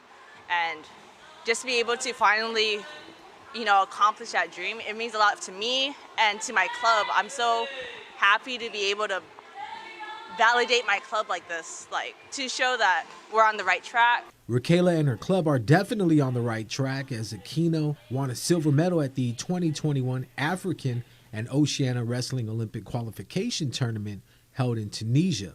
Being able to qualify my own, I hope that I can show these younger kids that you can. You just have to put in the work. You have to, dream big and work for it too. I'm sad that my sister didn't qualify, but this win is for her, for me, and for my island, and for my club. The grind never stopped for Raquela as she hit the mats 6 days a week with 2 sessions a day.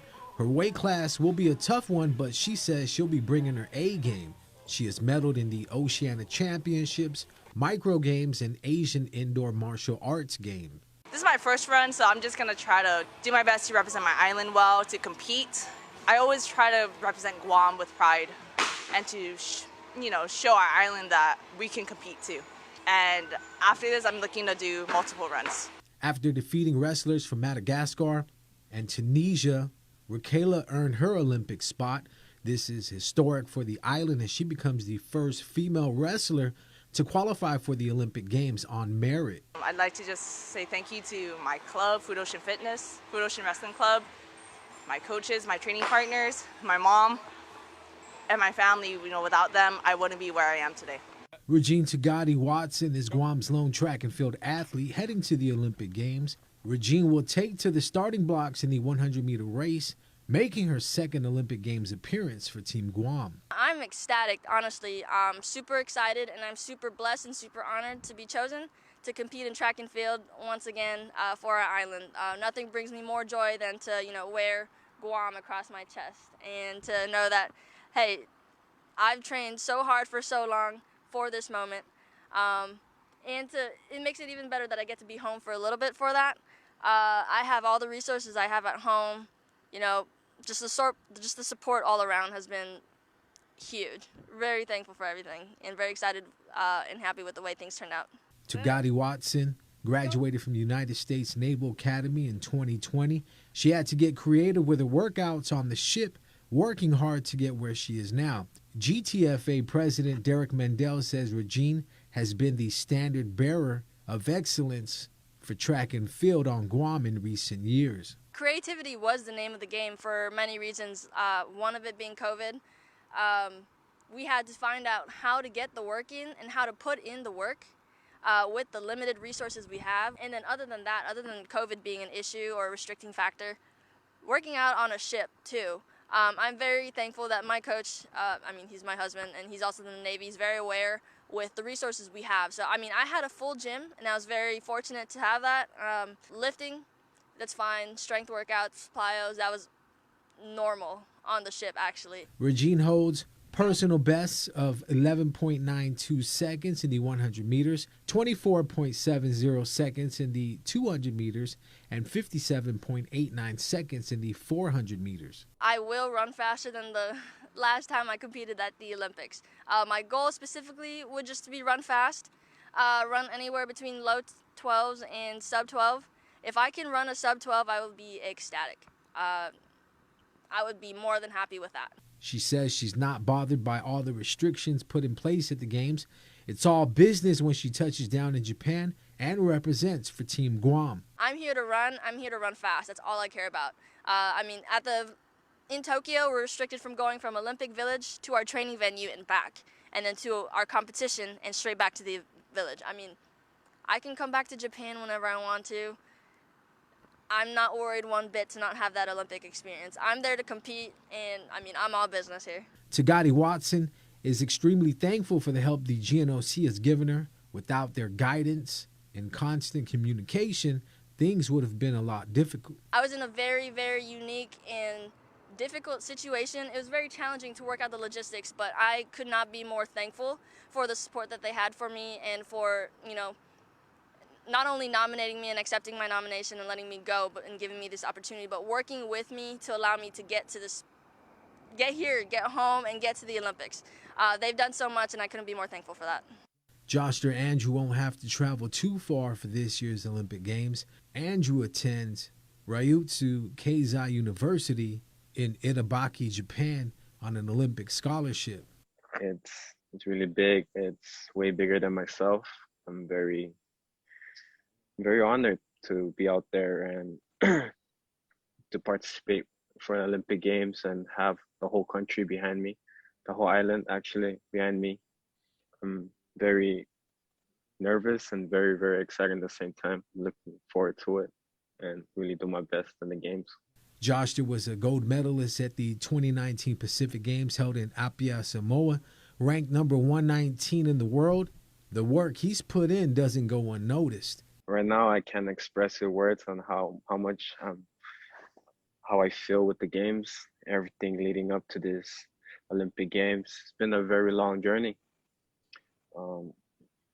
The travels alone, the injuries that I went through, everything, all of that, just, I guess it just boils down to that one moment, you know, which is Olympic Games, and really, really taking it all in. Joshua has attended training camps in Budapest, Hungary, New Caledonia, Spain, and France. His weight is on point, so he doesn't have to cut too much before competition. Every day we've been training. Right now, at the moment, we're not really training as hard, but the quality is still there. It's just because of the Olympic Games is soon, so try to avoid injuries and stuff. But I've been training every morning, 8 in the morning, and also in the afternoon I make some time and train for myself. We're training a lot of randori on the mat, but we also do some dojo training, which is like weights and, you know, like the ropes and stuff, and cardio, lots of cardio, but mainly is randori, which is standing judo, and newaza, ground judo. Joshua has attended training camps in Budapest, Hungary, New Caledonia, Spain, and France. His weight is on point, so he doesn't have to cut too much before competition. Joshua racked up a wealth of experience competing overseas. He's competed in the Oceania Championships, Budapest Grand Prix, Western Australia Open, Osaka Grand Slam, World Championships in Baku, and the Jeju Cup International, to name a few. Joshua has had to sacrifice a lot to get to where he is now. The sacrifices, leaving home, it was a lot. Something I had to really adapt to. It wasn't just my family. Also, moved to a foreign country, which is Japan, and I have to learn and adapt to the lifestyle, eat new food. It was hard, not gonna lie, but to me, it really pays off. Every hardship along the way was worth it. The Docomo Pacific Soccer Moms League is back at the GFA National Training Center. After being away from the game for over a year, the players are happy to be back on the pitch. Games are held every Sunday from 6 to 9 p.m. So after being off the pitch for over a year, the ladies were excited to come out again. They've missed being able to get exercise, to have fun. I think we're excited that we were able to kick off the beginning of soccer. We've been a team and we always like to accept new members, so we have a mix of old and new all coming together, working together to get out here, have some fun, have some exercise, and to remind our kids that we're out here to have fun. There are 16 teams competing in the Docomo Pacific Soccer Moms League and the GFA's Women's Recreational League. The creation of the league is a success story for the women's program, providing opportunities for women and girls to reap the benefits of playing the sport. The experience is great. I mean, being able to come out here and play with a team, learning more about the sport. I do look forward to continue on with this soccer league, Moms League. The camaraderie I love. We all work together. We all communicate so well on or off the field. It's a great experience. Games for this Sunday, July 25th. Islander Moms take on Femme Fatale at 6 p.m. Then at 7, Laddie Strong will be taking on Docomo Moms. And in the last game of the evening at 8 p.m., Queen Cobras take on the Dedido Disasters. Congrats to Darren Perez on his run on the American Ninja Warrior semifinal show. Perez will be heading to Las Vegas to represent Guam in the finale. Family and friends gathered at the venue in Agana for a watch party. The episode was shown on KUAM TV 8 Tuesday night. After playing 3 scrimmages in 5 days, players caught up to the Masakata Talent Identification Camp in San Diego are now anxiously waiting for the preliminary roster selection moving into the final weeks before the AFC Women's Asian Cup qualifiers in September. Head coach Sang-Hoon Kim and assistant coach Rhoda Bamba are currently in discussion about the selection of players for the AFC tournament, and a roster will be released in a few weeks. Selection will be from all players eligible to play for Guam in order to assemble the strongest team possible when the Masakata return to the AFC competition for the first time since 2003.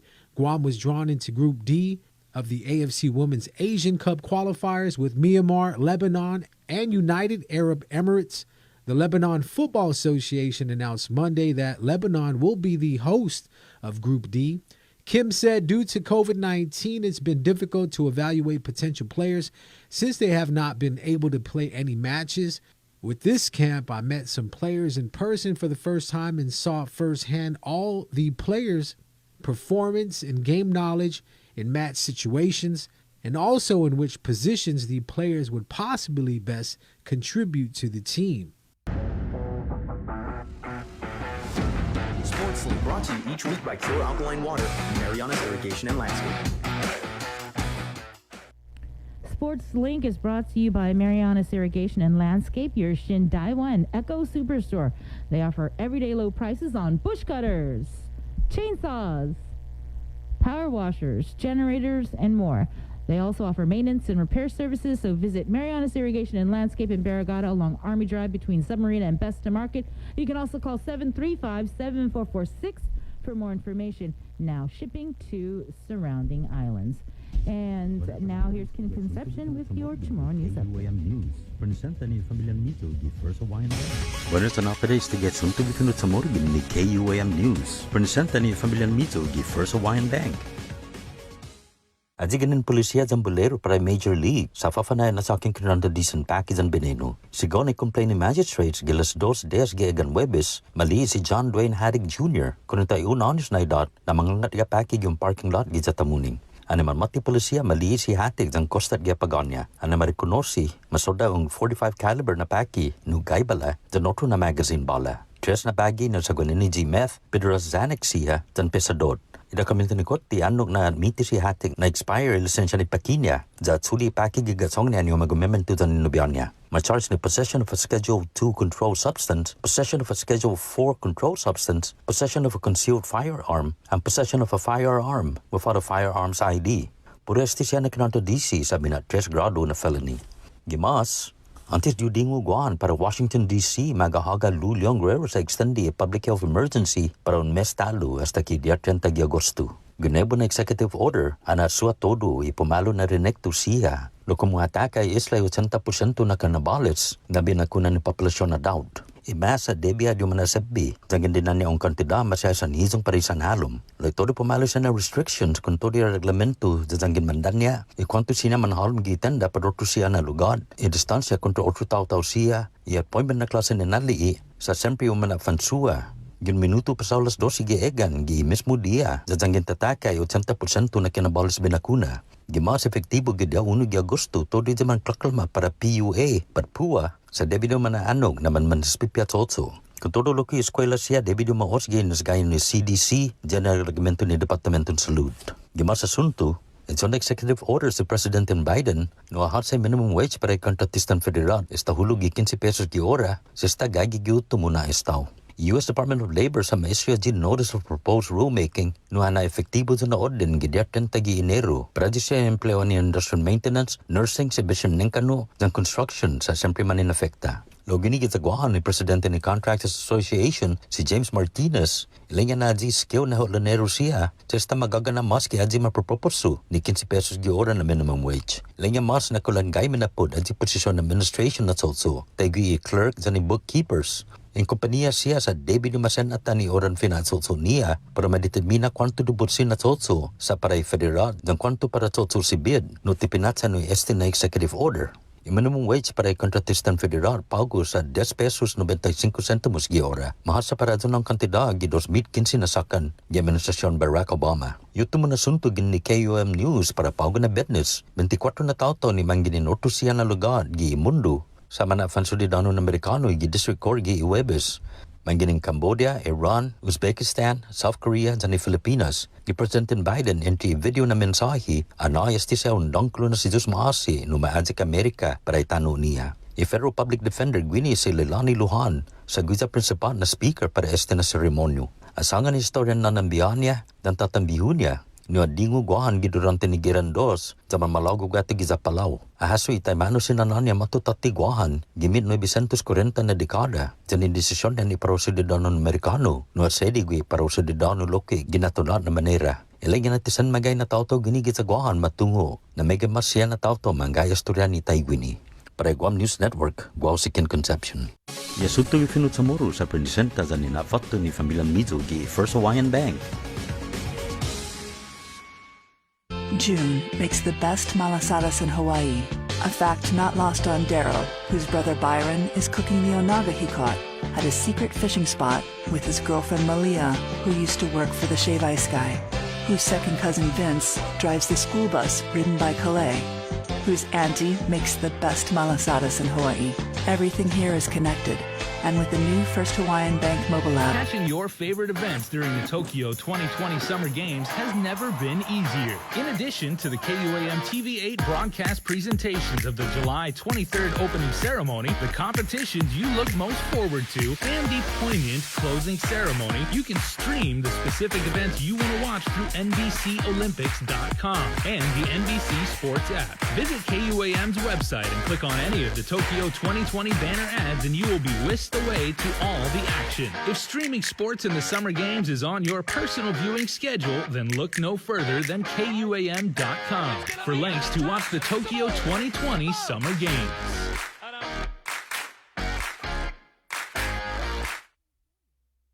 KUAM News, in partnership with the Guam Visitors Bureau, brings you the Guam Safe and WTTC Safe Travel Certified Program Showcase. Look out for this powerful symbol for visitors, island residents, and industry workers alike, as it represents establishments with a consistent global commitment to safety practices. Stamped with approval by the Guam Visitors Bureau and the World Travel Tourism Council. Every Monday on KUAM News will feature a different local business who's taken the Safe Guam and Safe Travels pledge to maintain health and safety standards to get Guam back on track. Log on to visitguam.com to see how your business can receive the designation, what businesses in our community are Guam Safe certified, and have the WTTC Safe Travel certified.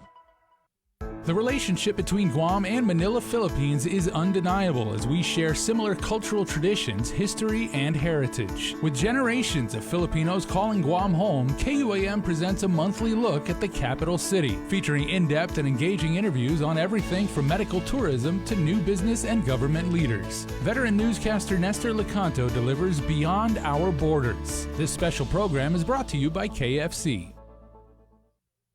GU Self-Storage, conveniently located near the Harmon McDonald's. We offer affordable rates, online payments, and auto bill pay for your convenience. Plus gate access daily from 6 a.m. to 9 p.m. Call us today at 648-7867 for more information.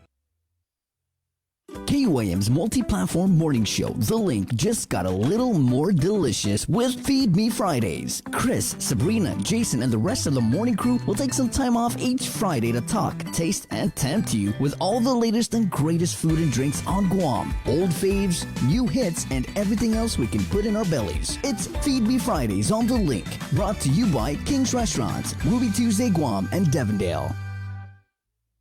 Do you feel like you're missing out on something?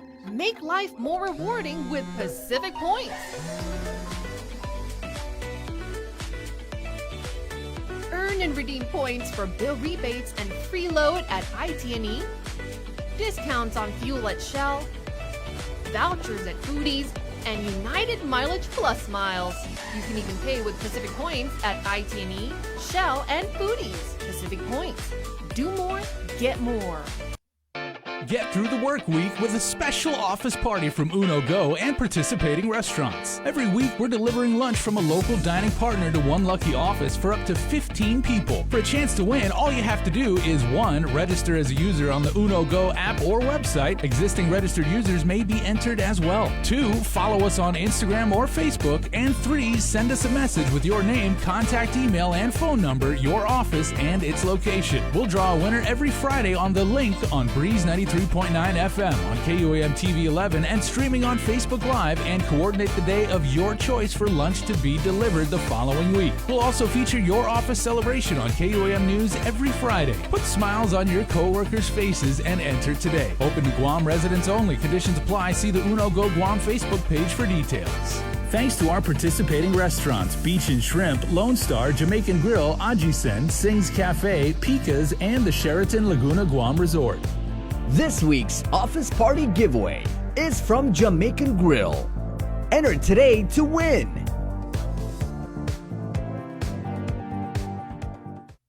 June makes the best malasadas in Hawaii, a fact not lost on Daryl, whose brother Byron is cooking the onaga he caught at a secret fishing spot with his girlfriend Malia, who used to work for the Shave Ice Guy, whose second cousin Vince drives the school bus ridden by Calais, whose auntie makes the best malasadas in Hawaii.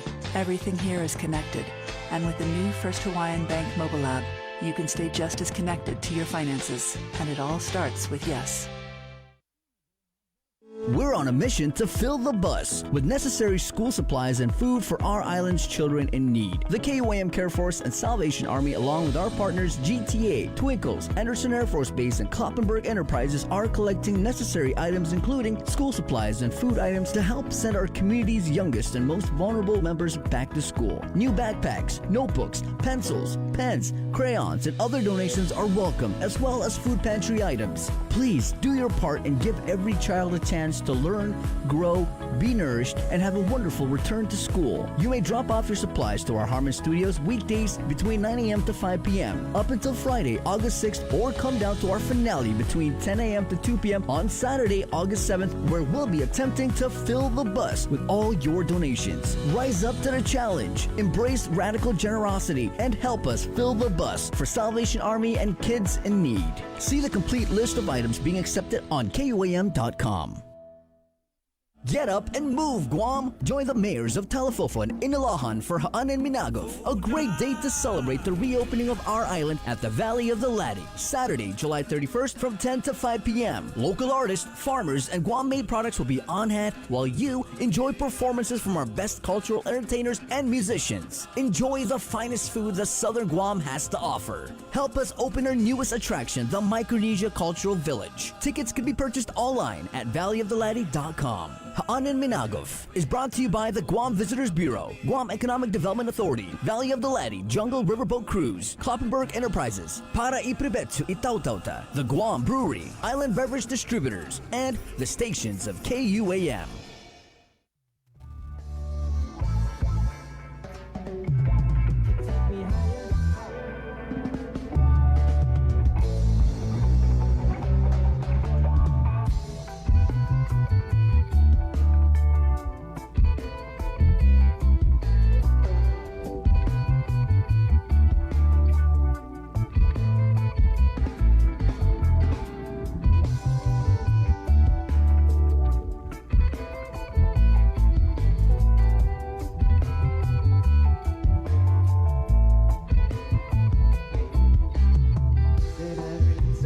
speak to me, you know our words flow free so naturally. And I'm feeling fine because his eyes can see. This vibe brings Welcome back to the link.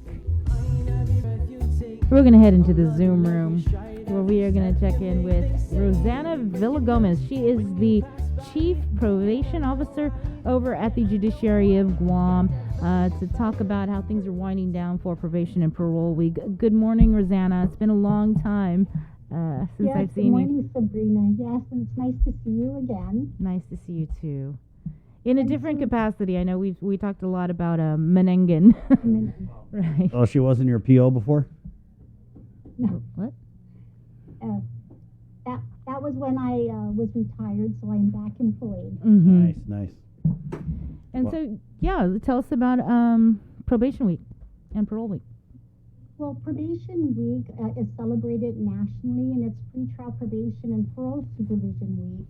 And this has been through the efforts of the American Probation and Parole Association, which is our leading national organization in our field. And so this is the 22nd year that it's been celebrated. And it actually has not been celebrated here on Guam. We did it at one time with all our agencies, our sister agencies. That was way back in the early 2000s. And so within the judiciary this year, it's been, as we all know, it's been a tumultuous year, a lot of uncertainties, a lot of challenges. And so as a division, we thought internally that this was a good time to just take a break, recognize our week, and the events that we had this week were basically team building, morale boosting, and other staff development activities, just so that we can regroup, rejuvenate, and continue on with the work that we do in our service to the courts and the community. And so today is our last day. We started off on Monday, and it was a nice addition to the week to have a day off in between, in the middle of the week with Liberation Day. So that was a nice extra additive to our week. And so that basically is what we had been doing this week. So how are you guys going to end probation and parole week? Well, today is Spirit Day, and so we're all wearing our probation T-shirts, and nice. I had to show that off, and so you flashed us. And I'm sorry. Easy, Sabrina. Sabrina just said you flashed us. Oh, sorry. Stop it some more, Rosanna. Spirit Week, and so we just wanted to do that. We've got some other activities in the office, but the work never stops. We still have clients coming in. We still have court hearings to go to, and so that is what we have. We still have to serve the courts and carry out our duties, and so that never stopped during the week. Let me just ask Rosanna, how challenging has it been to do probation and parole during this pandemic? It has been. It actually has been challenging. With the pandemic, we were all in it together, and so not only were there concerns regarding our clients and their situations, but of course our own situations as well, and our family and taking care of them. And so for us, although even during the stay-at-home orders that the governor had issued, and with the executive orders, we also here at the judiciary, we go by our administrative orders, and so that comes out from the Chief Justice, and so there were also protective measures that were in place that coincided with the governor's executive orders. So our building, we may have been close to the public, but we still reported to work every day. We had a skeleton crew come in with officers, because we also had to comply with the social distancing mandates, which we are still doing. And at that time, until we had our building layout figured out, we literally had procurement administrator, along with our deputy administrator of the courts, go around with measuring tape to just make sure, in terms of the distancing and how many people can, staff can return to the office in place so that we can follow the mandates, because staying safe is very important to us. And so we still continued. We switched gears from in-person reporting to telephonic email reporting. And so clients were checking in. Some would still come down because they were really concerned about violating. But we went through that process. It became more of, because we were all together, it became more of checking on them to see how they're doing, helping them with their needs. We've had, which has been good for us in terms of a culture change, because we are now referenced to as community corrections professionals or community corrections officers. We're out in the community. And so our field has been changing from being one of law enforcement to social work, and combining the two, and law enforcement coming in when it has to come in, because we still have to hold people accountable. And so during the pandemic, it was, making sure they needed food, being able to help get them access to food. We have a mental health court unit. And so the clients that had mental health issues because the public transportation wasn't running at that time, they needed their medication. They would coordinate with the Guam Behavioral Health and Wellness Clinic and literally go pick up the medication and deliver it to the homes. Our home visits were changed to, having them come out, because, you wouldn't want someone else in your home, in terms of it doesn't matter if it's your probation officer, you'd want to protect your family, and so we were respectful of that. We basically focus on our high risk clients and concentrated on those real, and had to respond to those real immediate situations. So for example, we still had our electronic monitoring unit working. We had courts, we switched to teleconference for our court hearings, and then eventually Zoom. Same with the Department of Corrections, would not permit anyone in, so it became telephonic court interviews. We've done pre-sentence investigations through the telephone as well in terms of interviewing clients. But we still, and of course, with the emphasis in technology, had been moving towards more of using the technology like you see now. Everybody was learning Zoom, learned, and how to use technology. And so it's been a whole shift for us.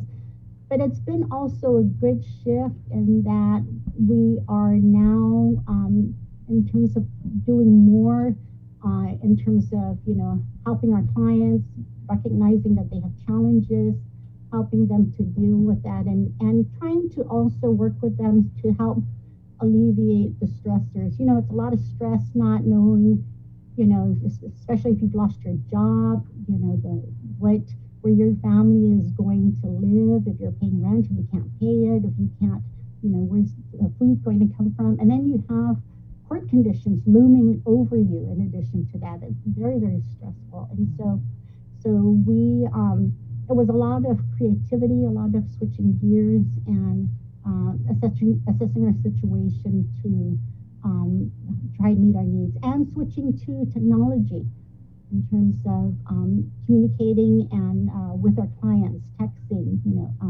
providing classes via technology in terms of virtual classes. And so it's been a real shift for us, but a lot of challenges, but some positive outcomes with that. You mentioned stress, and albeit you guys have continued to maintain your operations, but did you guys see an uptick or anything like that in parole violations? In terms of probation violations? Parole violations? We do not supervise parole, there is a parole office. So there are three.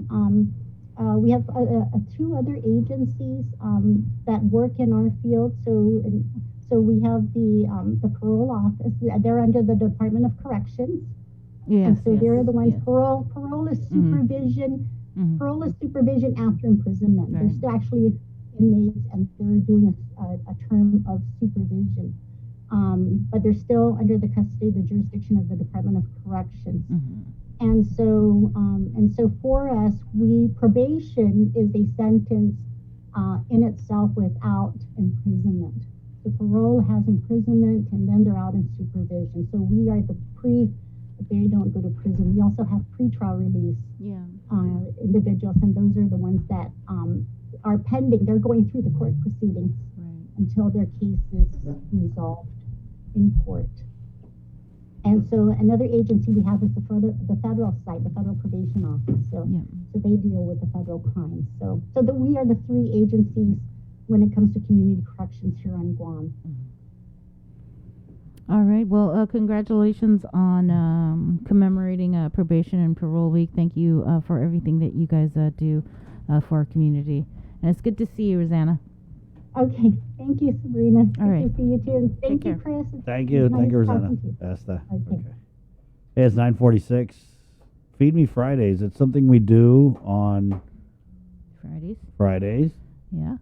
And we're going to do it right now. Starring Bree. Tyler and Vic. Right. It's Feed Me Fridays on The Link, brought to you by King's Restaurants, Ruby Tuesday Guam, and Devondale.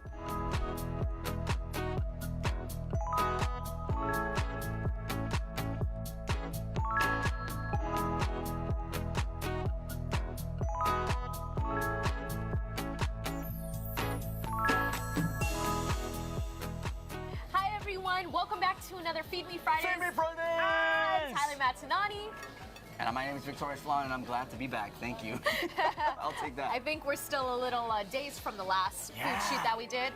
Here at Ruby Tuesdays, we had a triple prime cheddar burger. Bam! Mic drop. 3 different cuts in one patty. That was awesome. Absolutely amazing. And then we also had the butter cake. Now we're back for more. So we had a poll, Victorious, on the KUAM Instagram page, and we asked the audience what they would prefer. I have it right here. It was either an avocado grilled chicken sandwich or a Parmesan shrimp pasta. Now, when I saw this, I couldn't really decide because half of me is I love avocado. Right. The other part is I love carbs and pasta and shrimp. I think ultimately I went for the pasta. I'm not too sure, but I think people were torn because they're like, where do we go? It's a hard decision. It is, but a decision was made, definitely. Yes, 63% voted for the Parmesan shrimp pasta, so that's what we have here today. I know. It's got some Cajun seasoning on top, garlic bread. And I gotta say, Ty, we gotta really thank the followers and people who did this post, because I think it was because of them that we're here today to You guys try make it possible. this out. So thank you guys. We'll let you know how it is in just a little bit. So let's just dive right into this, okay? All right, Ty, let's go. Okay. Now, the last pasta that I had at Ruby Tuesdays was a zucchini pasta. That was a long time ago. Not bad so it's nice to have the real carbs. Carbs on carbs. I love pasta. Okay, All right, let's try get this some of out. the shrimp. All right. I want to get some of that. Well, you know what? Let's go in. That's freaking good. Bro. That's so good.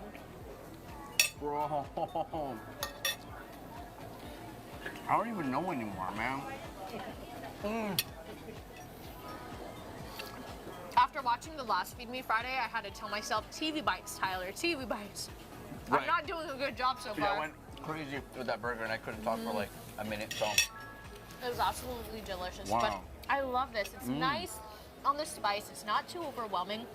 But that creaminess of the pasta is something else. I don't know what they put in here. Wow, this is so good. Look at some of that tomato. That's right. We do have slices of tomato in this. Yes, we do. Let's talk about that Cajun, almost like seasoning. What is they put. Cajun seasoning? Like some cayenne? Yeah, I think so. Yeah. Probably cut that part out. Mike's like, ow. So it comes with these thick, really nice toasted garlic bread, and you can add them to the side for only $3. Easy money. This And bread, I gotta say, a lot more flavorful than I was expecting. It's not just a regular garlic bread. They have some herbs and spices on it. Oh, this is good. I might just make myself a Parmesan shrimp pasta sandwich. Let's do this. Okay. Let's go. We're gonna do this. Ready? You gotta be creative with your Up for food, the man. challenge. Sometimes it makes it fun to eat, you know? Sometimes it's kind of boring eating the same old way, but Oh boy. no! Uh-oh. Not going well. So, if you recall from the last Feed Me Friday, after that huge burger, which by the way we only ate half of because it was so filling, we also had the butter cake, Yes, courtesy we did. of Frostbite. So Frostbite brings it over to Ruby Tuesdays, and then Ruby Tuesdays serves it up. So today we also have another dessert.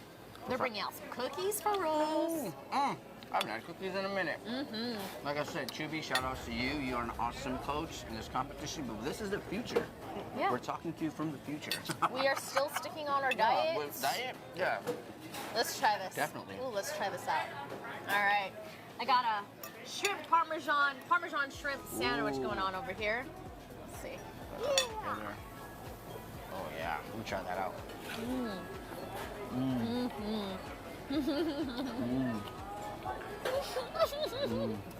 Boy. Victorious, you went deep in that. Nope, we have to. When they send us on these shoots, there's a goal. The goal is to let the viewers know how good it is, and this is exactly what we're doing. We're gonna let them know how good it is. You know, my mom messaged me the next day saying that the Feed Me Friday that we did made her hungry. I swear to you, I've been thinking about that shoot since. I was just like, fingers crossed that they're gonna let us do another Feed Me Right. Friday. Thankfully, we're here again. 2 Fridays in a row. It's a good month. Shout out to everybody, thank you. I didn't even pack lunch today because I- I already knew that I was set. I woke up today, I'm like, I'm ready. Let's go to Ruby Tuesdays. I highly Bro. recommend 10 out of 10 make it a sandwich.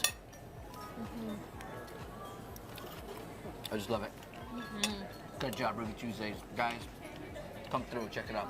Parmesan cheese pasta. It's like an all-out mac and cheese, Right? but it feels fancier. Yeah. But it's good. There's a reason why. Oh my god, the shrimp is so good. Bro. That is dang good. Okay. I wonder what kind of bread they used for this. It looks like a That's thick. Texas. It's a Texas. Texas? Yeah, Texas toast. Is that what they call it? Texas something. I know it's Texas something. But But the herbs that they put into that garlic bread, it's not just a regular old garlic bread. You can taste the care that they put into their food here. okay. Wash it So out. good. Is that oregano? I don't know. But, Victorious, we have to set this aside I know. for a little bit. Take a little break from our main course. Do a little palate cleanser. We decided to get the same thing today. Well, I got what you got last time. I got the peach lemonade. Actually, no. It was a mango. I got the peach lemonade. Oh, okay. You got the mango tea. Yeah. So I decided to hop on that bandwagon today. Got ourselves the mango tea. And what's awesome about this is that they are free on the refills. And they got real slices of mango in it. So you don't feel too guilty. You know, you're eating your carb-loaded meal. Balance. All right. Let's bring this over. We have 6 cookies. Now, we're gonna be upfront. We're not eating all of this. Absolutely. But I'm still chewing. But we have chocolate chip and macadamia. I don't know what's on this macadamia, but there's a nice glaziness to it. I also like brown sugar glazed or Ooh, they're soft. They're soft. Oh my Okay. God. Here we go. Let's get into this. put up.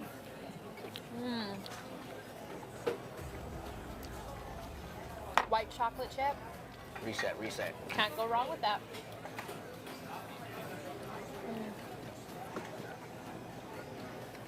Amazing.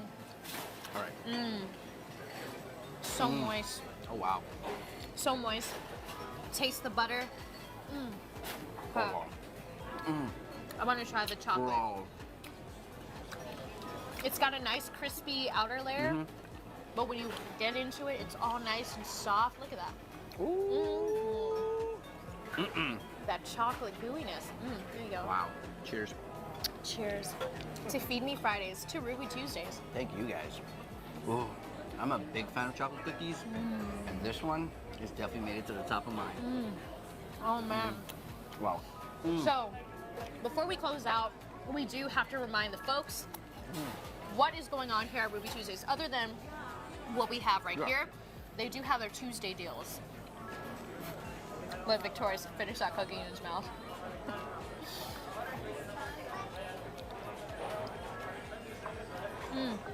So, Ruby Tuesdays has the 2-for-1 Tuesdays.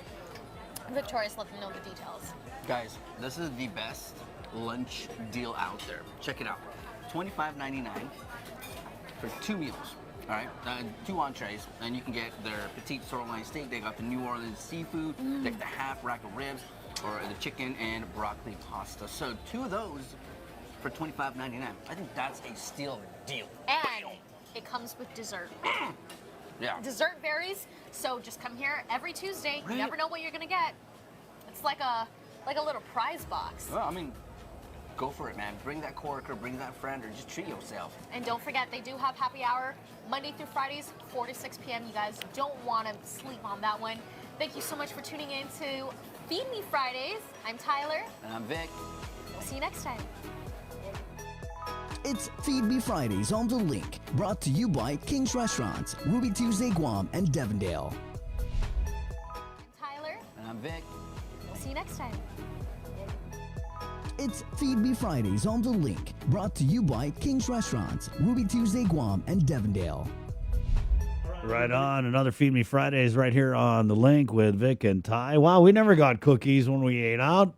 Perks. You check us every Friday for Feed Me Fridays. Ladies and gentlemen, Jason Solis, good morning. All right, guys. We just put this on Instagram before we wrap up this show and end the week. Remember, the Olympics is on tonight, 8:55 p.m. on KUM TV. That's going to be live from Tokyo. But Joshter Andrew, our judo competitor, and Regine Tugati Watson, our 2-time Olympian. She is a track star for JFK, and now she'll be running track for Guam. They will be the flag bearers from Guam. I don't care who you are, where you come from, how much you've got in the bank. This is probably the honor of a lifetime if you get to bear the colors of your homeland, and certainly if they're carrying literally the Great Seal of Guam into Tokyo for the opening ceremonies. That is going to be a moment they will never forget. So Right on. Joshter and Regine are going to bear the colors of Guam, and they are 2 of the 5 competitors that will be participating in the games of the 2021 Olympiad in Tokyo. We've got track, obviously track and field. Regine. Joshter is going to compete in judo. We've also got swimming athletes and wrestling. Right. So we are 5 athletes competing in 4 different events. So make sure to cheer on Team Guam, 8:55 tonight on KUM TV. So the opening game starts at 8:55, but again, the Parade of Nations is alphabetical order. Yeah. And so Guam will be under the G, obviously. And what do you think, Jay? It's going to be like, just give me a ballpark. When do I make the popcorn? Right at 8:55? Make it early because historically, and you don't want to run away and then miss it. Yeah, it's one. I mean, they'll give every nation, regardless of how small. And believe it or not, Everybody shines. Yeah, but you don't want to miss it. So when the F nations come up, France and everything like that, maybe don't go make popcorn. Then you come back, it's going to be Holland. Yeah, take a pee break. Yeah. Do everything like that. Have your drink ready. Get your cameras ready to screenshot and everything like that. And cheer Team Guam because we will be. Right on. Thank you, Jay. Good job this week, my friend. Yeah, thank you. Yeah. So congratulations, Joshter and Regine. They're the flag bearers for Team Guam. That's amazing. Nice. Good job this week, Bree. Good job, Christopher. Thank you, Joe, sir. Great work, my friend. All right, KUAM TV. It has been a blast, guys. We're going to continue the show for just a little bit on Facebook Live. I'm going to talk about your mom. So tune in over there. Till then, KUAM TV. For the Link fam, my name's Chris.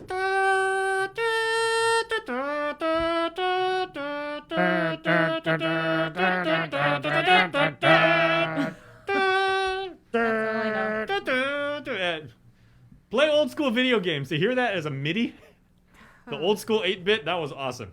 Thank you, Jay. That's that. always, thank you, Jay. KUAM TV. Adios. Bye.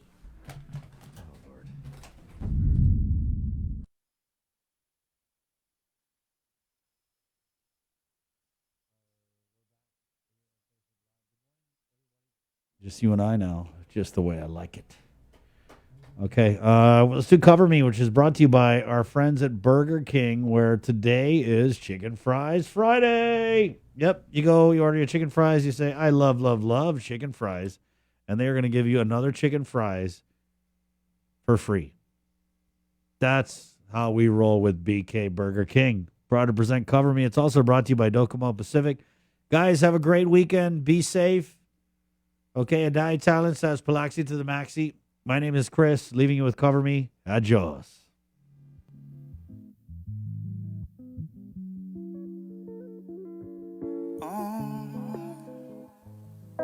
Yeah.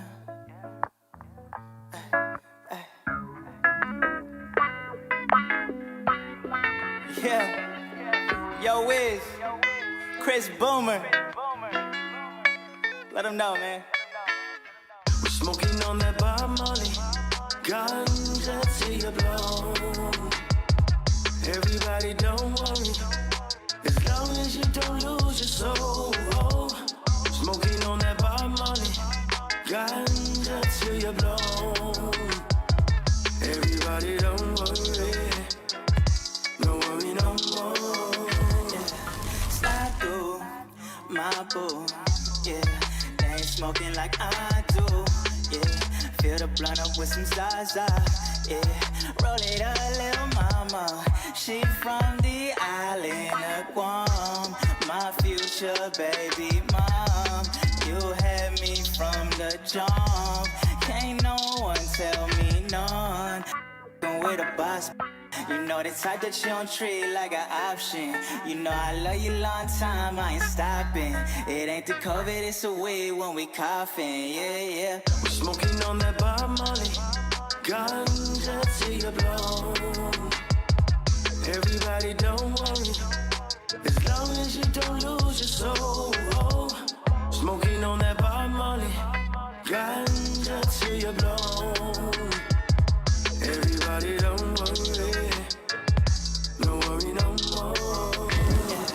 We gonna smoke it, yeah. Baby girl talking, making love to the morning. Bed frames broken. I got what you need. Good loving in some way, yeah. Grab it out the bag, girl. Bust it down for me. Yeah. I don't need fortune and fame. I just need something to blaze and someone to understand me when times get hard and I need a break. Someone to give me some brain, give me some love, give me some pain. Someone that I could trust, even if we separate. Yeah. I've been chilling on the low with a shorty that I'm trying to get to know. Something about the way that she just glow.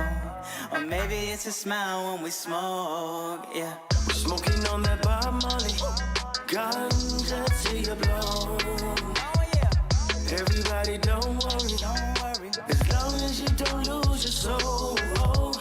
Smoking on that Bob Marley. Ganja till you blow.